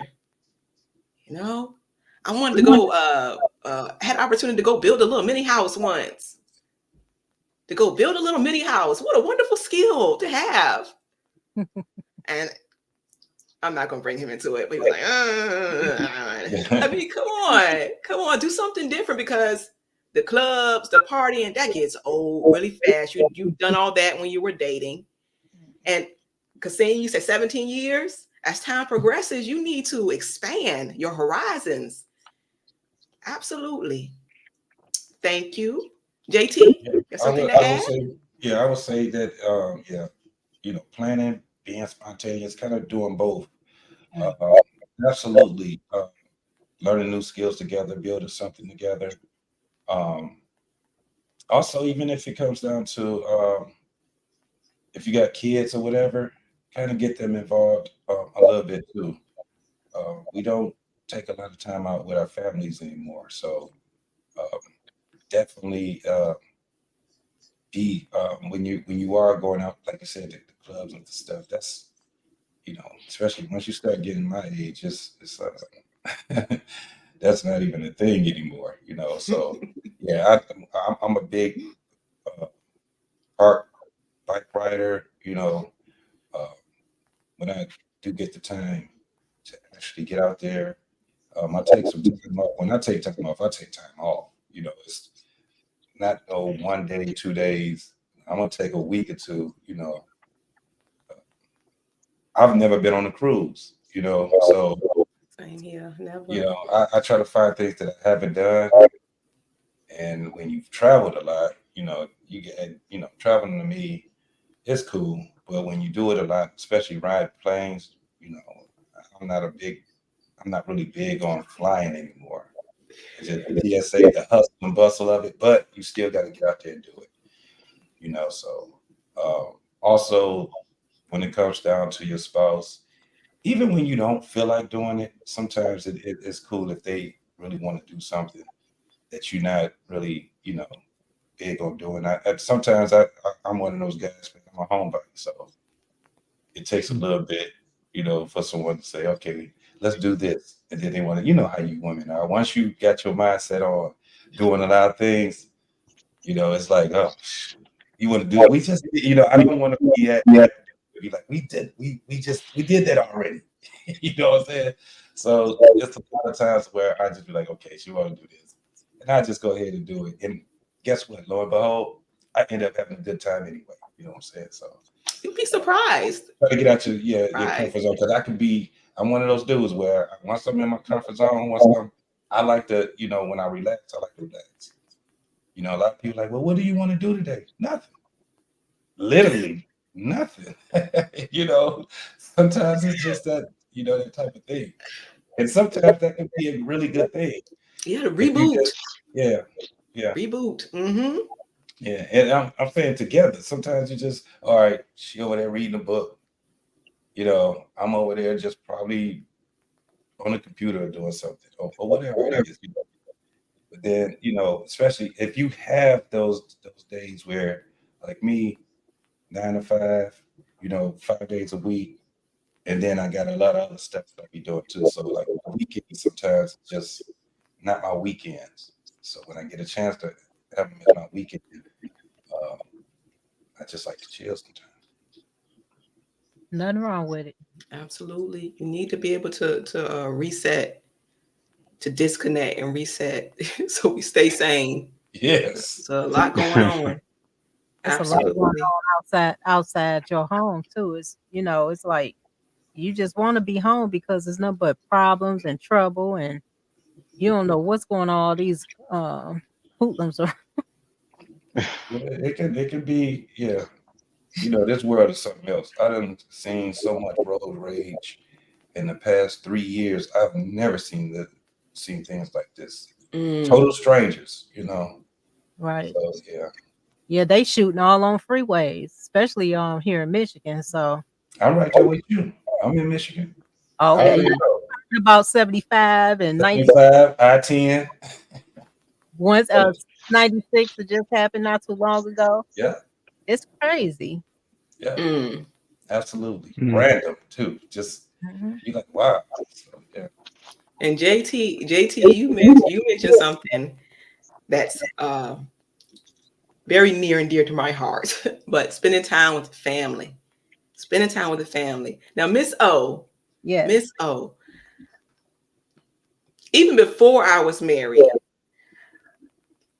I found it extremely attractive when I saw a man spending time with his kids. Oh yeah. I thought that was just so sexy. So hot. So hot. So hot. I don't know if men feel the same way about women, but that is awesome. Yeah, I don't know what it is. I think it's the nurturing aspect of it, right? How they feel that connection, that provision, that providing, right? He's providing, he's pouring into his kids, he's giving his kids that insight, and he's giving those kids that the things that they need in order for them to be productive, citizens, that he's basically taking care of them. And I think that's what you guys gravitate to. My boys are older now. They're out the house. And my oldest son, he is a deputy sheriff in San Diego, California. My middle, he's married. He's 28. He's been married 2 years. My middle son, he's over in Tokyo, in Japan. He's in the Navy, and he will be doing dentistry when he comes out in August. And then my youngest son, who's 24, he is trying to get his PhD in neurosurgery in San Antonio, Texas. So we have these meetings, right? This is mainly video because we're all over the place, and it's nice to be able to give some insight, to them. And we talk about a lot of stuff. We laugh about different stuff, and they ask questions about life and ideas and which way they should go and things that they're facing, particularly out here in the dating world. And I kind of give my little 2 cents, my little insight um, about what I went through, what I have, and then how they can pretty much use that to their advantage. And then so far, so good. And what really pains me is that I know there's a lot of men out here now that are having, issues with finding a women and dating and things like that. And I'm like, man, I got 3 boys that's out here in the trenches, and they not having these problems that a lot of these guys are having. And I had to remind myself, like, you know what, because they probably don't have a dad like me, a man that's been out here, that's married, and all the rest of these things. So I have the foresight to know exactly how relationships work because I did the work on myself first, right? I did the reflection on myself. I went to do the counseling, and I found out the things that I needed to get taken care of. I've also got my career together, and I also got my problem solving skills together. So I have all of these relationship skills that I have now, and I basically impart that into them. And so far, so good. And that's why I think it's important for men that on a certain purpose, that have a certain way of being, that have results, should pour back into, some of the younger generation or into their family and their legacy in order to secure that. And I'll never stray away from that. That's priceless. That's priceless. So I'm going to ask you, and then I'll ask JT. Have you ever asked your son's opinion, their viewpoint of your marriage? Have you ever asked them, or if they've given it to you freely? Yeah. They ask a lot of questions, right? I was married for 8 years, and I got divorced in 2000, right? And I've been in a current relationship since 2007. So we're going on 17 years. And I mainly spoke about the things that I contributed into the relationship, how I communicated, some of the things that I said, and some of the things that I did, right? That kind of help it to go on that track, and we talk about that. They have a different point of view from their mother, and I allow them to have their conversations that they used to have, but they don't have them so often now. So I'm just a big believer in being accountable, right, for the things that I have contributed, because in my profession, I have a lot of individuals under my umbrella, and I am accountable for the money that the company gives me, right? So I can't make excuses. If I make a mistake, I have to own up to it almost instantaneously, because when they're asking me, they already know. They just want to see if I'm going to fess up to the mistake that I made, have enough problem solving to correct it and to make it better. So accountability for me is not that difficult, to do, and it has helped me. So I'm just a big believer in starting with yourself first, getting yourself together first, getting the right skills and things of that nature, and using that to propel yourself and to impart that in your legacy or your current relationship, whatever you're doing. Awesome. Thank you. And you, JT? So I have girls. Okay. And even like with their mom, they don't really, it's like we would have the conversation, but it's like they don't want, it's kind of uncomfortable for them sometimes. Oh, okay. But because me and their moms, we're in a better space with each other now, it makes it way more easier because we're friends now. You know, so it's like we've been divorced for 20-something years. So, you know, we get a chance to actually speak with them, and it's kind of therapeutic, you know what I'm saying? Because with them, their whole thing is, you know, we got some questions that we want to ask you, because my one daughter is 27, she's about to be 28. The other one is 22. She just graduated from college herself. So they're out here and they're looking like, okay, it's kind of tough. Now with their mom, she's been with them because they talk every day. They don't talk every day with me. That's the difference, but it's fine, because when they do talk to me, it's important. You know, it's enough where they're like, okay, he's cool, she's cool. They get a chance to actually see us, you know, their parents. And it wasn't like we were like, you know, acting childish and stuff like that, but we wasn't as cool as we are now. So they're looking like, okay, how did they do that? It took time. It took a lot of self-reflecting, accountability. And then one of the things I wanted to, you know, I had to ask myself, what do I want out of this? Because this is a situation. And my oldest daughter has a son, my grandchild. He's with his great grandparents now. So he's back and forth with us. She stays in Tennessee. Her sister stays in Louisiana. And the greatest thing about it was because like with their mom, and you're in she's Michigan, really, yes? You're in yeah, Michigan. and I'm in Michigan. Oh. So we had the whole family, like my mother, their grandma. We had like probably about 25 family members that ended up going and supporting my youngest daughter graduating in Louisiana.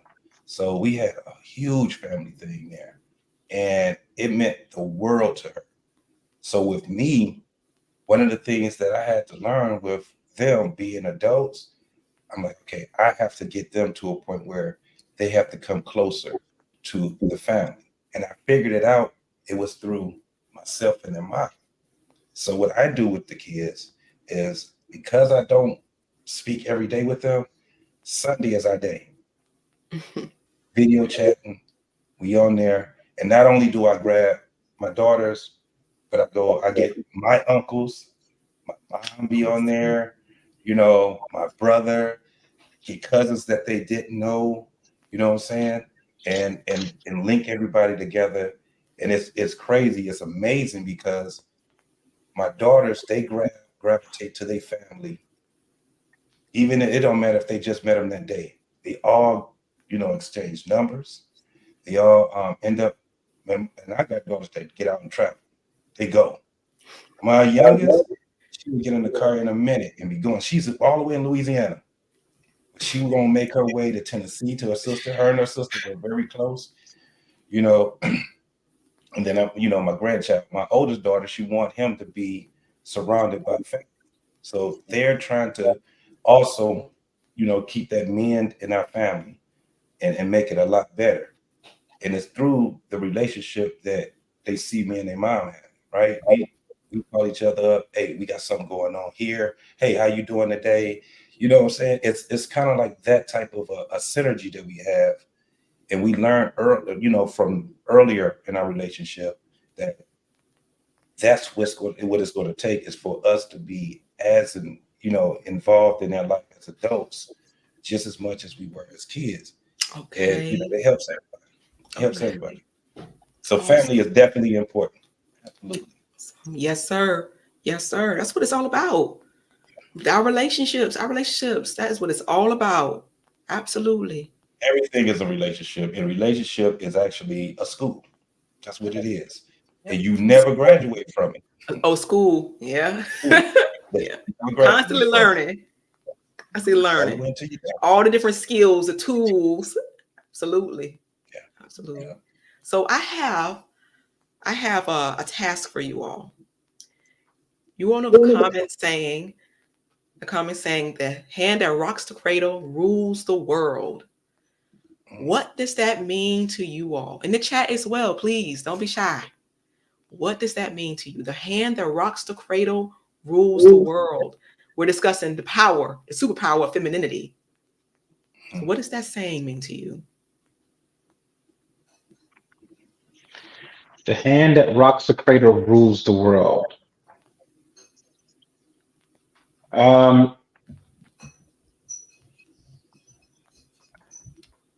all I think about is responsibility, right? To have that power and to rule the world is it's a lot of responsibility, and responsibility has to be tested and has to be um, shaped and cultivated to ensure that it stays whole. And that hand had to go through certain trials and certain tribulations and certain stages in that process in order to become that entity. So there's a lot of learning experiences within that hand, I guess, in order for that hand to be able to be assigned its power so that it can go ahead and use that power to manifest or to cultivate what the world is going to be, right? So uh, that's a very, very heavy and burdensome responsibility.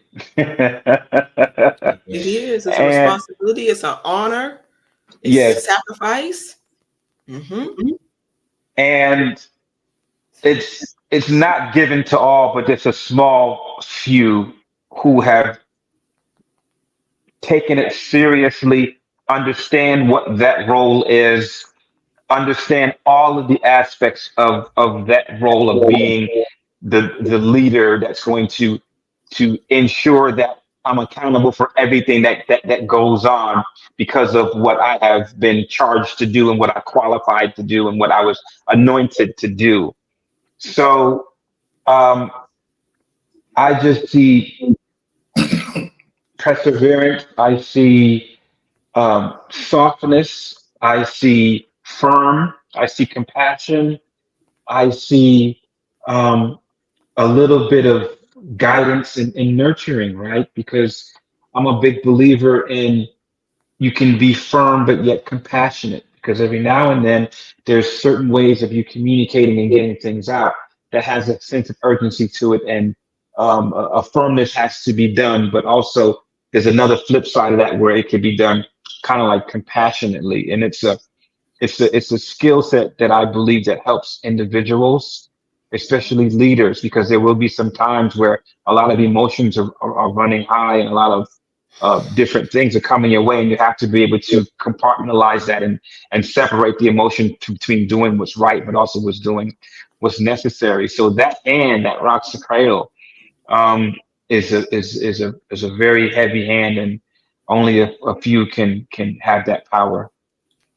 I Yeah. agree. I That, agree. that was the word that came to me was cultivate, right?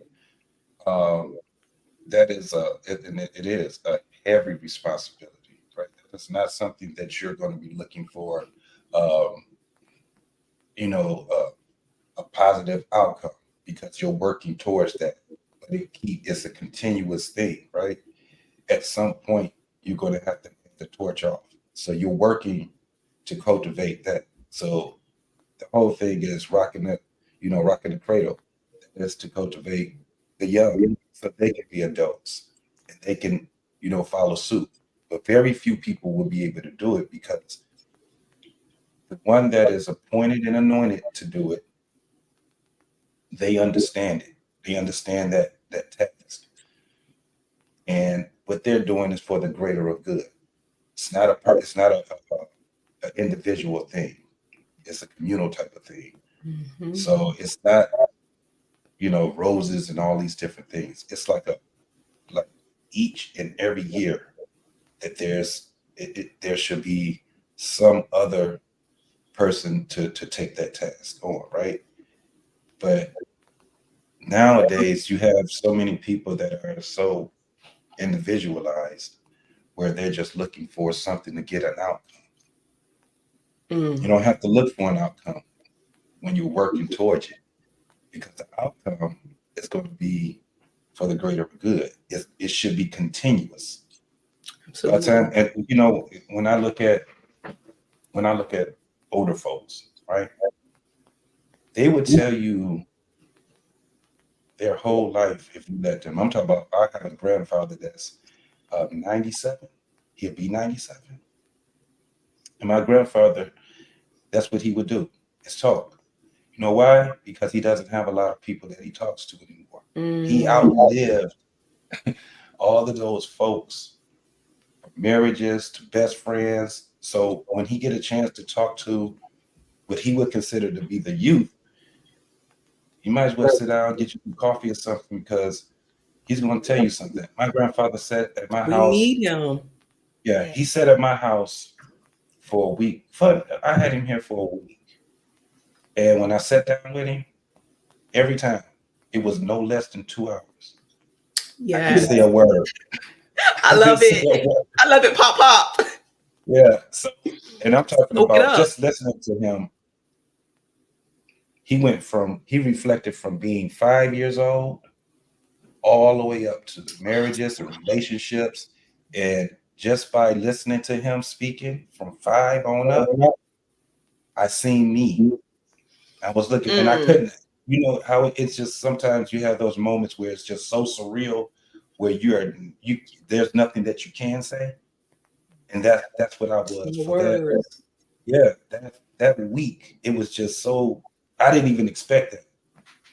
So when I seen that, it made me reflect on who I am now as a grandfather. My grandfather is a great grandfather. So when I seen me as a grandfather, and it was so funny just listening to him talk, I was cultivating a lot of things about how life is, right? So I was saying, like, one of the things I say is, I see my little 4-year-old grandson, and I'm trying to imagine him as a grandfather. And it seems like that it won't happen, but that's something that he's right. That's that surreal type of thing, because I heard my grandfather talk about being 5 years old and who inspired him from being a teenager. I'm trying to look at this old man as a 17-year-old. He's talking, and I'm picturing him, and I can see it's like a movie that I can see. And then he speaks about him and my grandmother. They were married for 25 years. They got a divorce. Both of them remarried almost immediately. And those marriages lasted until their spouse died. You know?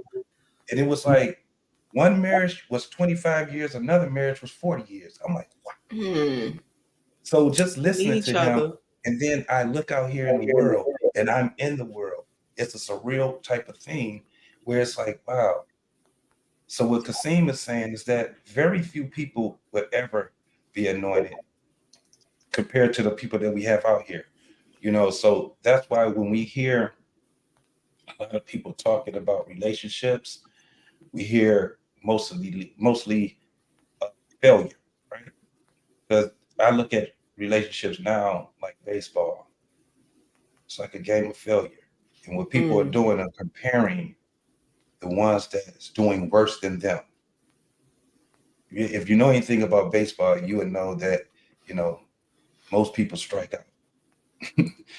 Most people don't, you know, most of them don't hit. And so they're looking at their stats on errors. They're looking at their stats on, well, I'm not failing as much as this person in this sport. Same thing in golf. Look how many swings it takes. So life is kind of like that too. Yeah. So when you got people that can actually talk about not the failures, but they can talk about how many victories they've had and the going journey through life in that journey, right? And the failures actually was an opportunity to do it again and to be able to win, right? When the door closed, there's going to be something else that's going to open up for you. So a lot of people don't look at it that way. They take those failures and they put it into that compartment of trauma instead of putting it in there as that's a lesson. that was probably the reason why my kids' mother and myself can talk to them not through the pain, but through the lessons now. 20-something-year-old me. 40. Yeah, the 20-something-year-old me, I was speaking through pain. That's why you would hear a lot of anger. That's why you would hear a lot of angst, you know. But when you get to, it's not even about how old you get. It's what the lessons that you learned and went through. That's where it gets to a point when you say, man, I don't want to talk to someone about the things that I went through the hurt. I want to speak through, this is the lesson I learned through it. I did this, I made this bad decision. And then you can talk through that, peel the layers off. And then a lot of people see that it's not as much trauma as we think. We got a bunch of people telling people, you're traumatized. You got PTSD. They're telling a lot of these people, and it's very hard for people to say that that's true. It's not. Why? Because everybody is out here going to these, I'm a victim, right? Instead of I'm a survivor, I'm resilient. My failures actually is what I learned to make me be a winner. You don't hear a lot of people saying that. They stop right at failure. Self-reflection and it's a lot. Resilience. It's a lot. We stand in our own way. We stand in our own way. Yep. So a lot of relationships are going to be at a point where people are just going to say they're going to drop out. They drop out because, you know, I'm not this type of person. I don't go for all of this. You know, it's like, well, do you have standards, right? Do you have something where it's like, okay, this is not, you know, we all should have some type of boundary and standard and something, because and a that's what helps goal for the relationship. We don't. Sometimes we don't even. Most people would never. They don't know anything about relationship goals. They'll put a picture of Jay-Z and Beyonce for relationship goals. Oh wow! Instead of saying, that's so true. Yeah, because my thing is this: when you're talking about relationship goals and you put a vision board up, you shouldn't be nowhere in there. It should be so long from you. You should be at least the foundation of what that vision and goal is, right? Our relationships that we have are not for us. They're for our community. And a lot of people don't want to deal with that part of it because they're like, well, what do I get out of it? Right? Now, I'm looking for a woman. What am I going to get out of this relationship? If I'm looking for a man, what am I going to get out of this relationship? Instead of saying, what is it that I'm going to be able to cultivate through this relationship that I have? Because it entails everything. Of course, we want to be, you know, be able to be in a loving relationship. Why? Because it makes it easier for us to be able to go through life. We don't want nobody want to just every time I'm coming home, I got somebody that's either nagging or not saying anything to me. That's not, you know, that's not a good thing either, right? So how are we gonna get this together? And then when we talk about our goals, it should be less about us. It should be more about, you know, the rest. I don't even realize it until they have kids, right? And then their kids start living life. This is why you will see kids out here giving their parents a bunch of advice. Because what they're telling their parents is that you've done it wrong. And the parent is looking at that. Then you have this whole back. Look what's happening right now. Y'all old people, y'all just saying stuff that's outdated, right? The young people, they don't know what they're talking about because this is people that's going back and they're talking through so-called trauma. A lot of times it wasn't trauma. It was because you kept ignoring it. It's traumatizing because you ignoring the things that was telling you, don't do that. If you do that, here, I'm going to flash it in front of you. I'm going to show you the end results, the probabilities of that end result. Look at that person. Look at that person right there. Look what's happening with their life. Guess what we end up doing? Go right down the same path that they're going down. Instead of saying, okay, I seen it. I got the hint. Yeah, that's what the wise man does. Learn from others' mistakes. Yeah. Thank you, JT. Thank you, JT. Responsibility for the next generation, the honor, the sacrifices made, promote conscious parenting. Thank you for joining. We were speaking about the common phrase, the hand that rocks the cradle rules the world. Now, this will be, I think my final task for the evening. What can you do as an individual to make sure that the right hand is rocking that cradle? As an individual, what can you do? I'll start. I need more therapy. I definitely need more therapy to help with some past issues, to heal a bit more from some trauma. I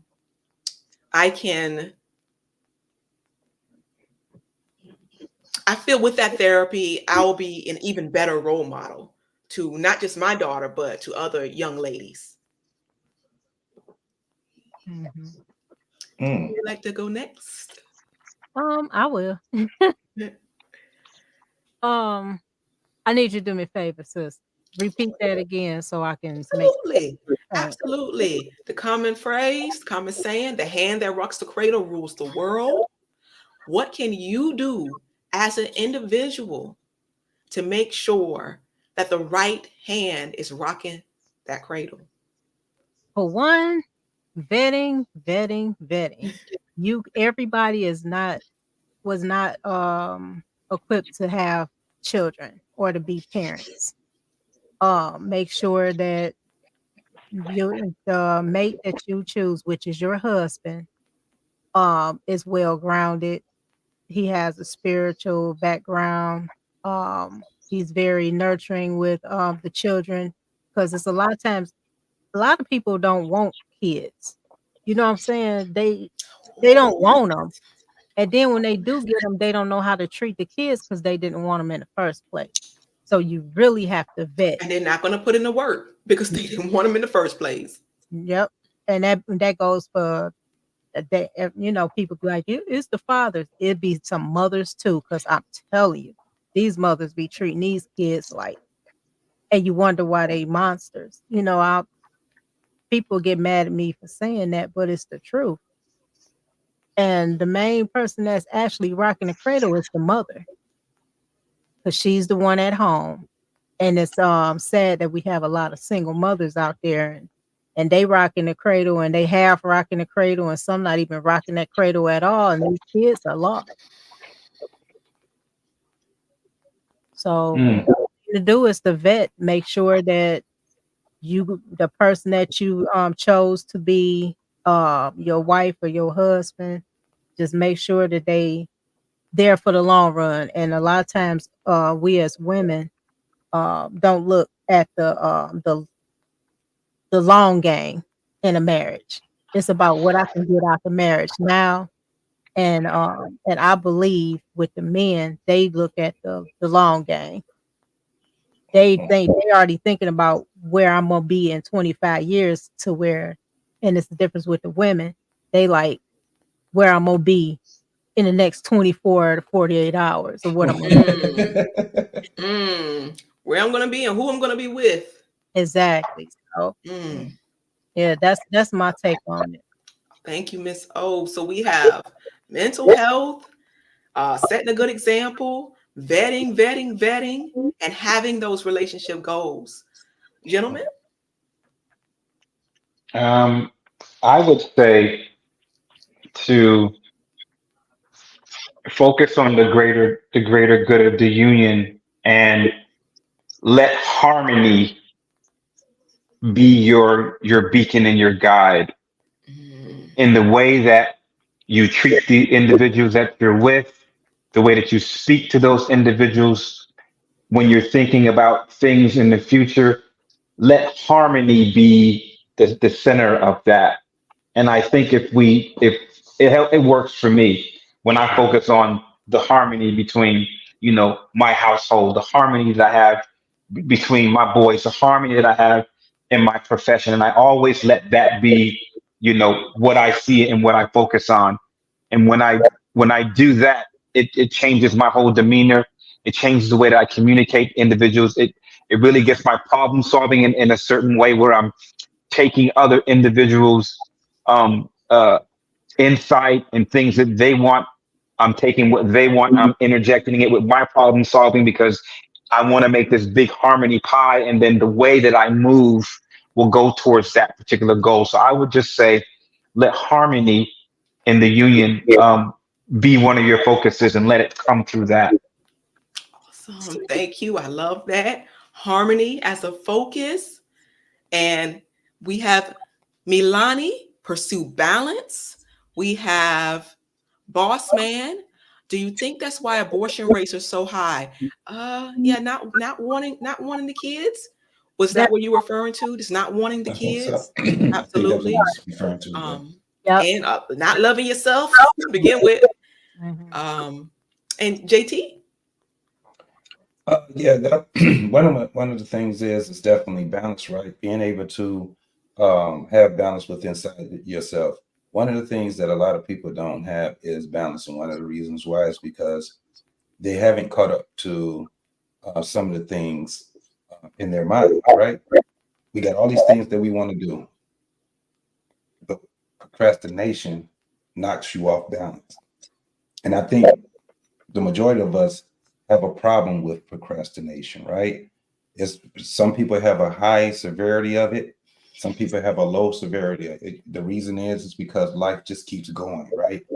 And there's certain things that we do. Some people are very good at it when it comes down to how they can task out their day.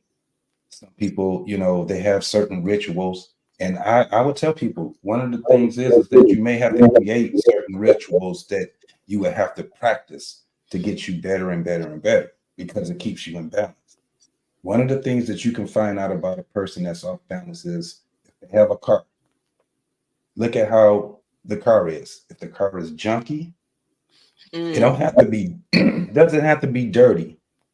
But if it's junky and they got stuff all over the place, they can't find the necessities in their life. ID card, wallet. Some people lose purses and keys. These are the things that you need every day. Cell phone. That means that their mind is not, it's a little bit cloudy. Same thing with the house. Look at how organized that their house is. One of the things I learned being in the military was making a bed. Your first task that you did for the day. That's the tone. Get out the bed, make the bed. It's always that. I never like coming into my room and my bed is not made up. And then it just gets a lot more deeper with that, shoes and clothes and stuff. Compartmentalize these things in your home. And that's why it's pretty dope to see when you see women that's really into home, improvement and stuff like that, because they have a sense of balance. Gardening, going to the gym, all these different things, it kind of balances you.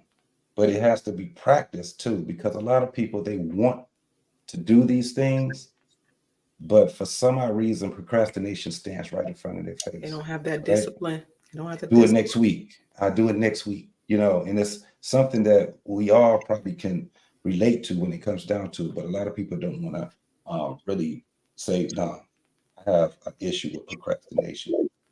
Once you get and you break some of those boundaries, you'll find out, man, I'm way more powerful than I gave myself credit for.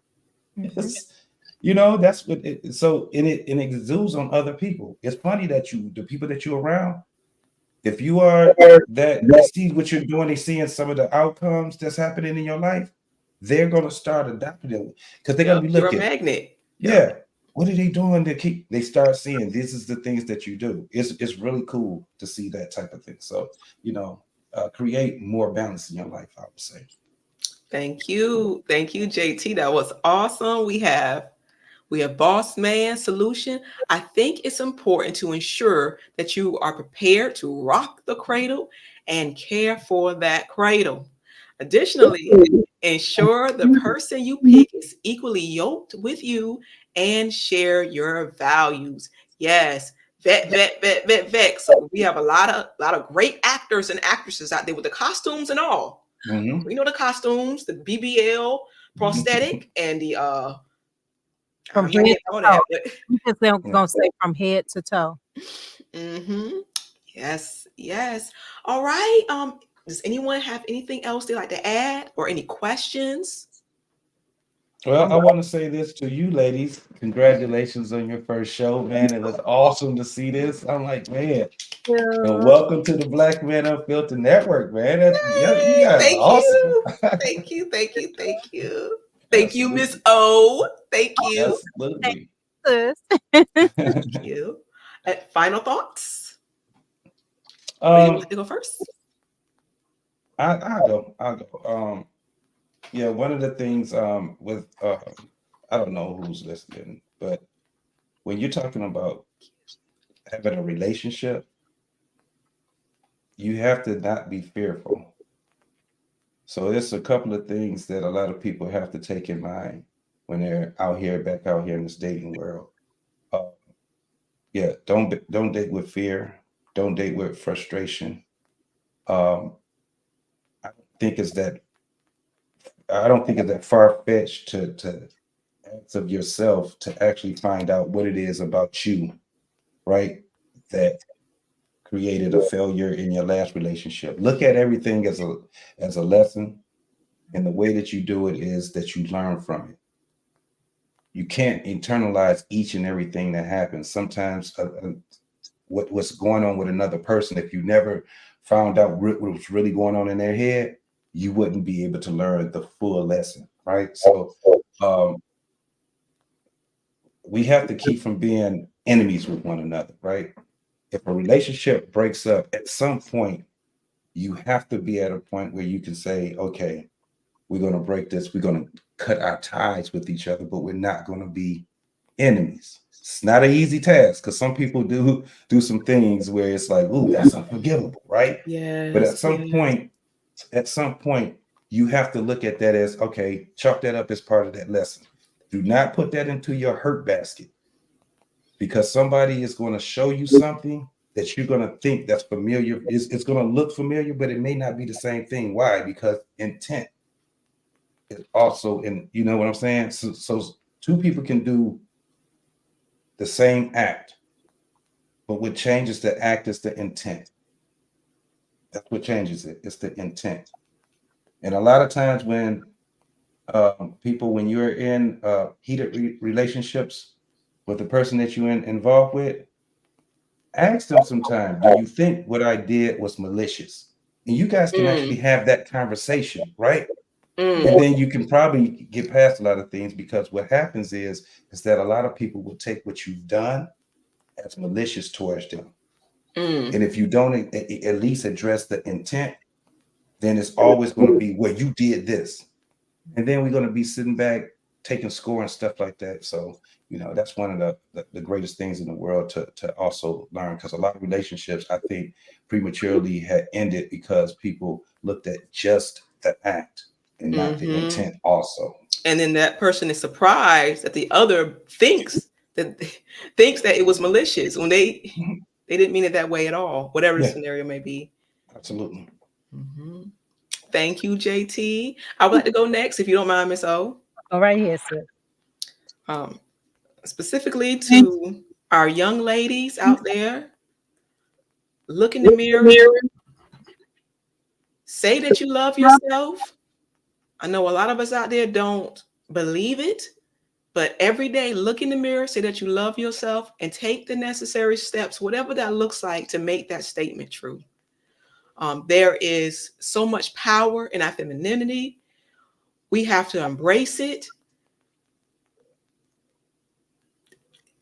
I know it may sound selfish, but at the end of the day, it benefits us. There's a lot of sacrifice, but it benefits us. It benefits us. It all comes back around. And that's all I have to say. Thank you for joining us. Okay. My final thought is communication is key. Like JT was saying, far as that a lot of people think their partner is being malicious to them. Just ask.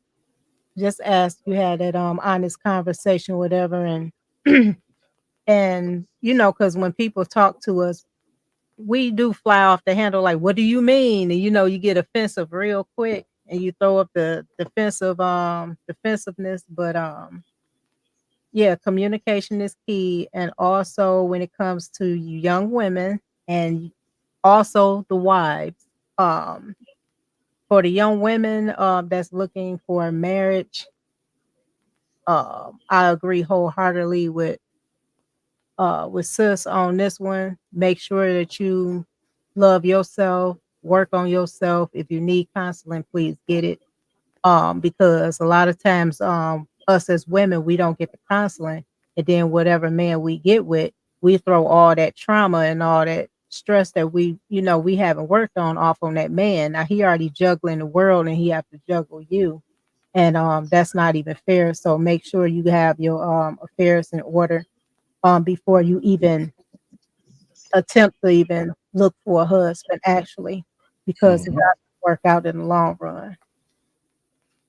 Thank you, Miss O. Thank you, Mrs. O. Final thoughts. Oh man, why you leave me for last? Jeez. We saved the best for last. How about that? We saved the most stylish for last. I'm just a big proponent that men and women are better together. Our attributes that we have with men and with women were made to coexist in harmony.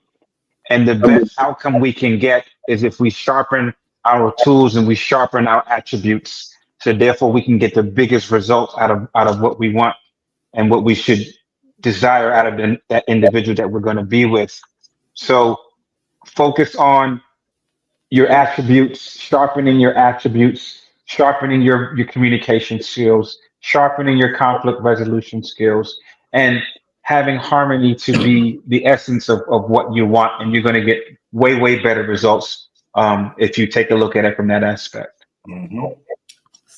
Awesome. Thank you, Kasim. Thank you, brothers. You all are beautiful. We need you. Regardless of what we hear out here, we don't need our men. It's not true. We need you. We need you now more than ever. We have Boss Man. Yes, JT, learn to write in pencil in life and not always in pen. Absolutely. Smitty's Corner. Respect to you, Smitty's Corner. Thank you for joining us. And we are going to end the night. It has been a pleasure. Thank you all so much. Thank you all for the good conversation. Thank you, guys. Yes. This is the beginning of a beautiful journey. Absolutely. Thank you. Yes, I'll try to stop by more. Thank you, guys. You're very welcome. All right, Kasim, man. Thank you. You're always welcome, brother. All right, man. Thank you guys. Be good. Bye, gentlemen. Miss O, I'll talk to you in a moment. Okay. Thank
you.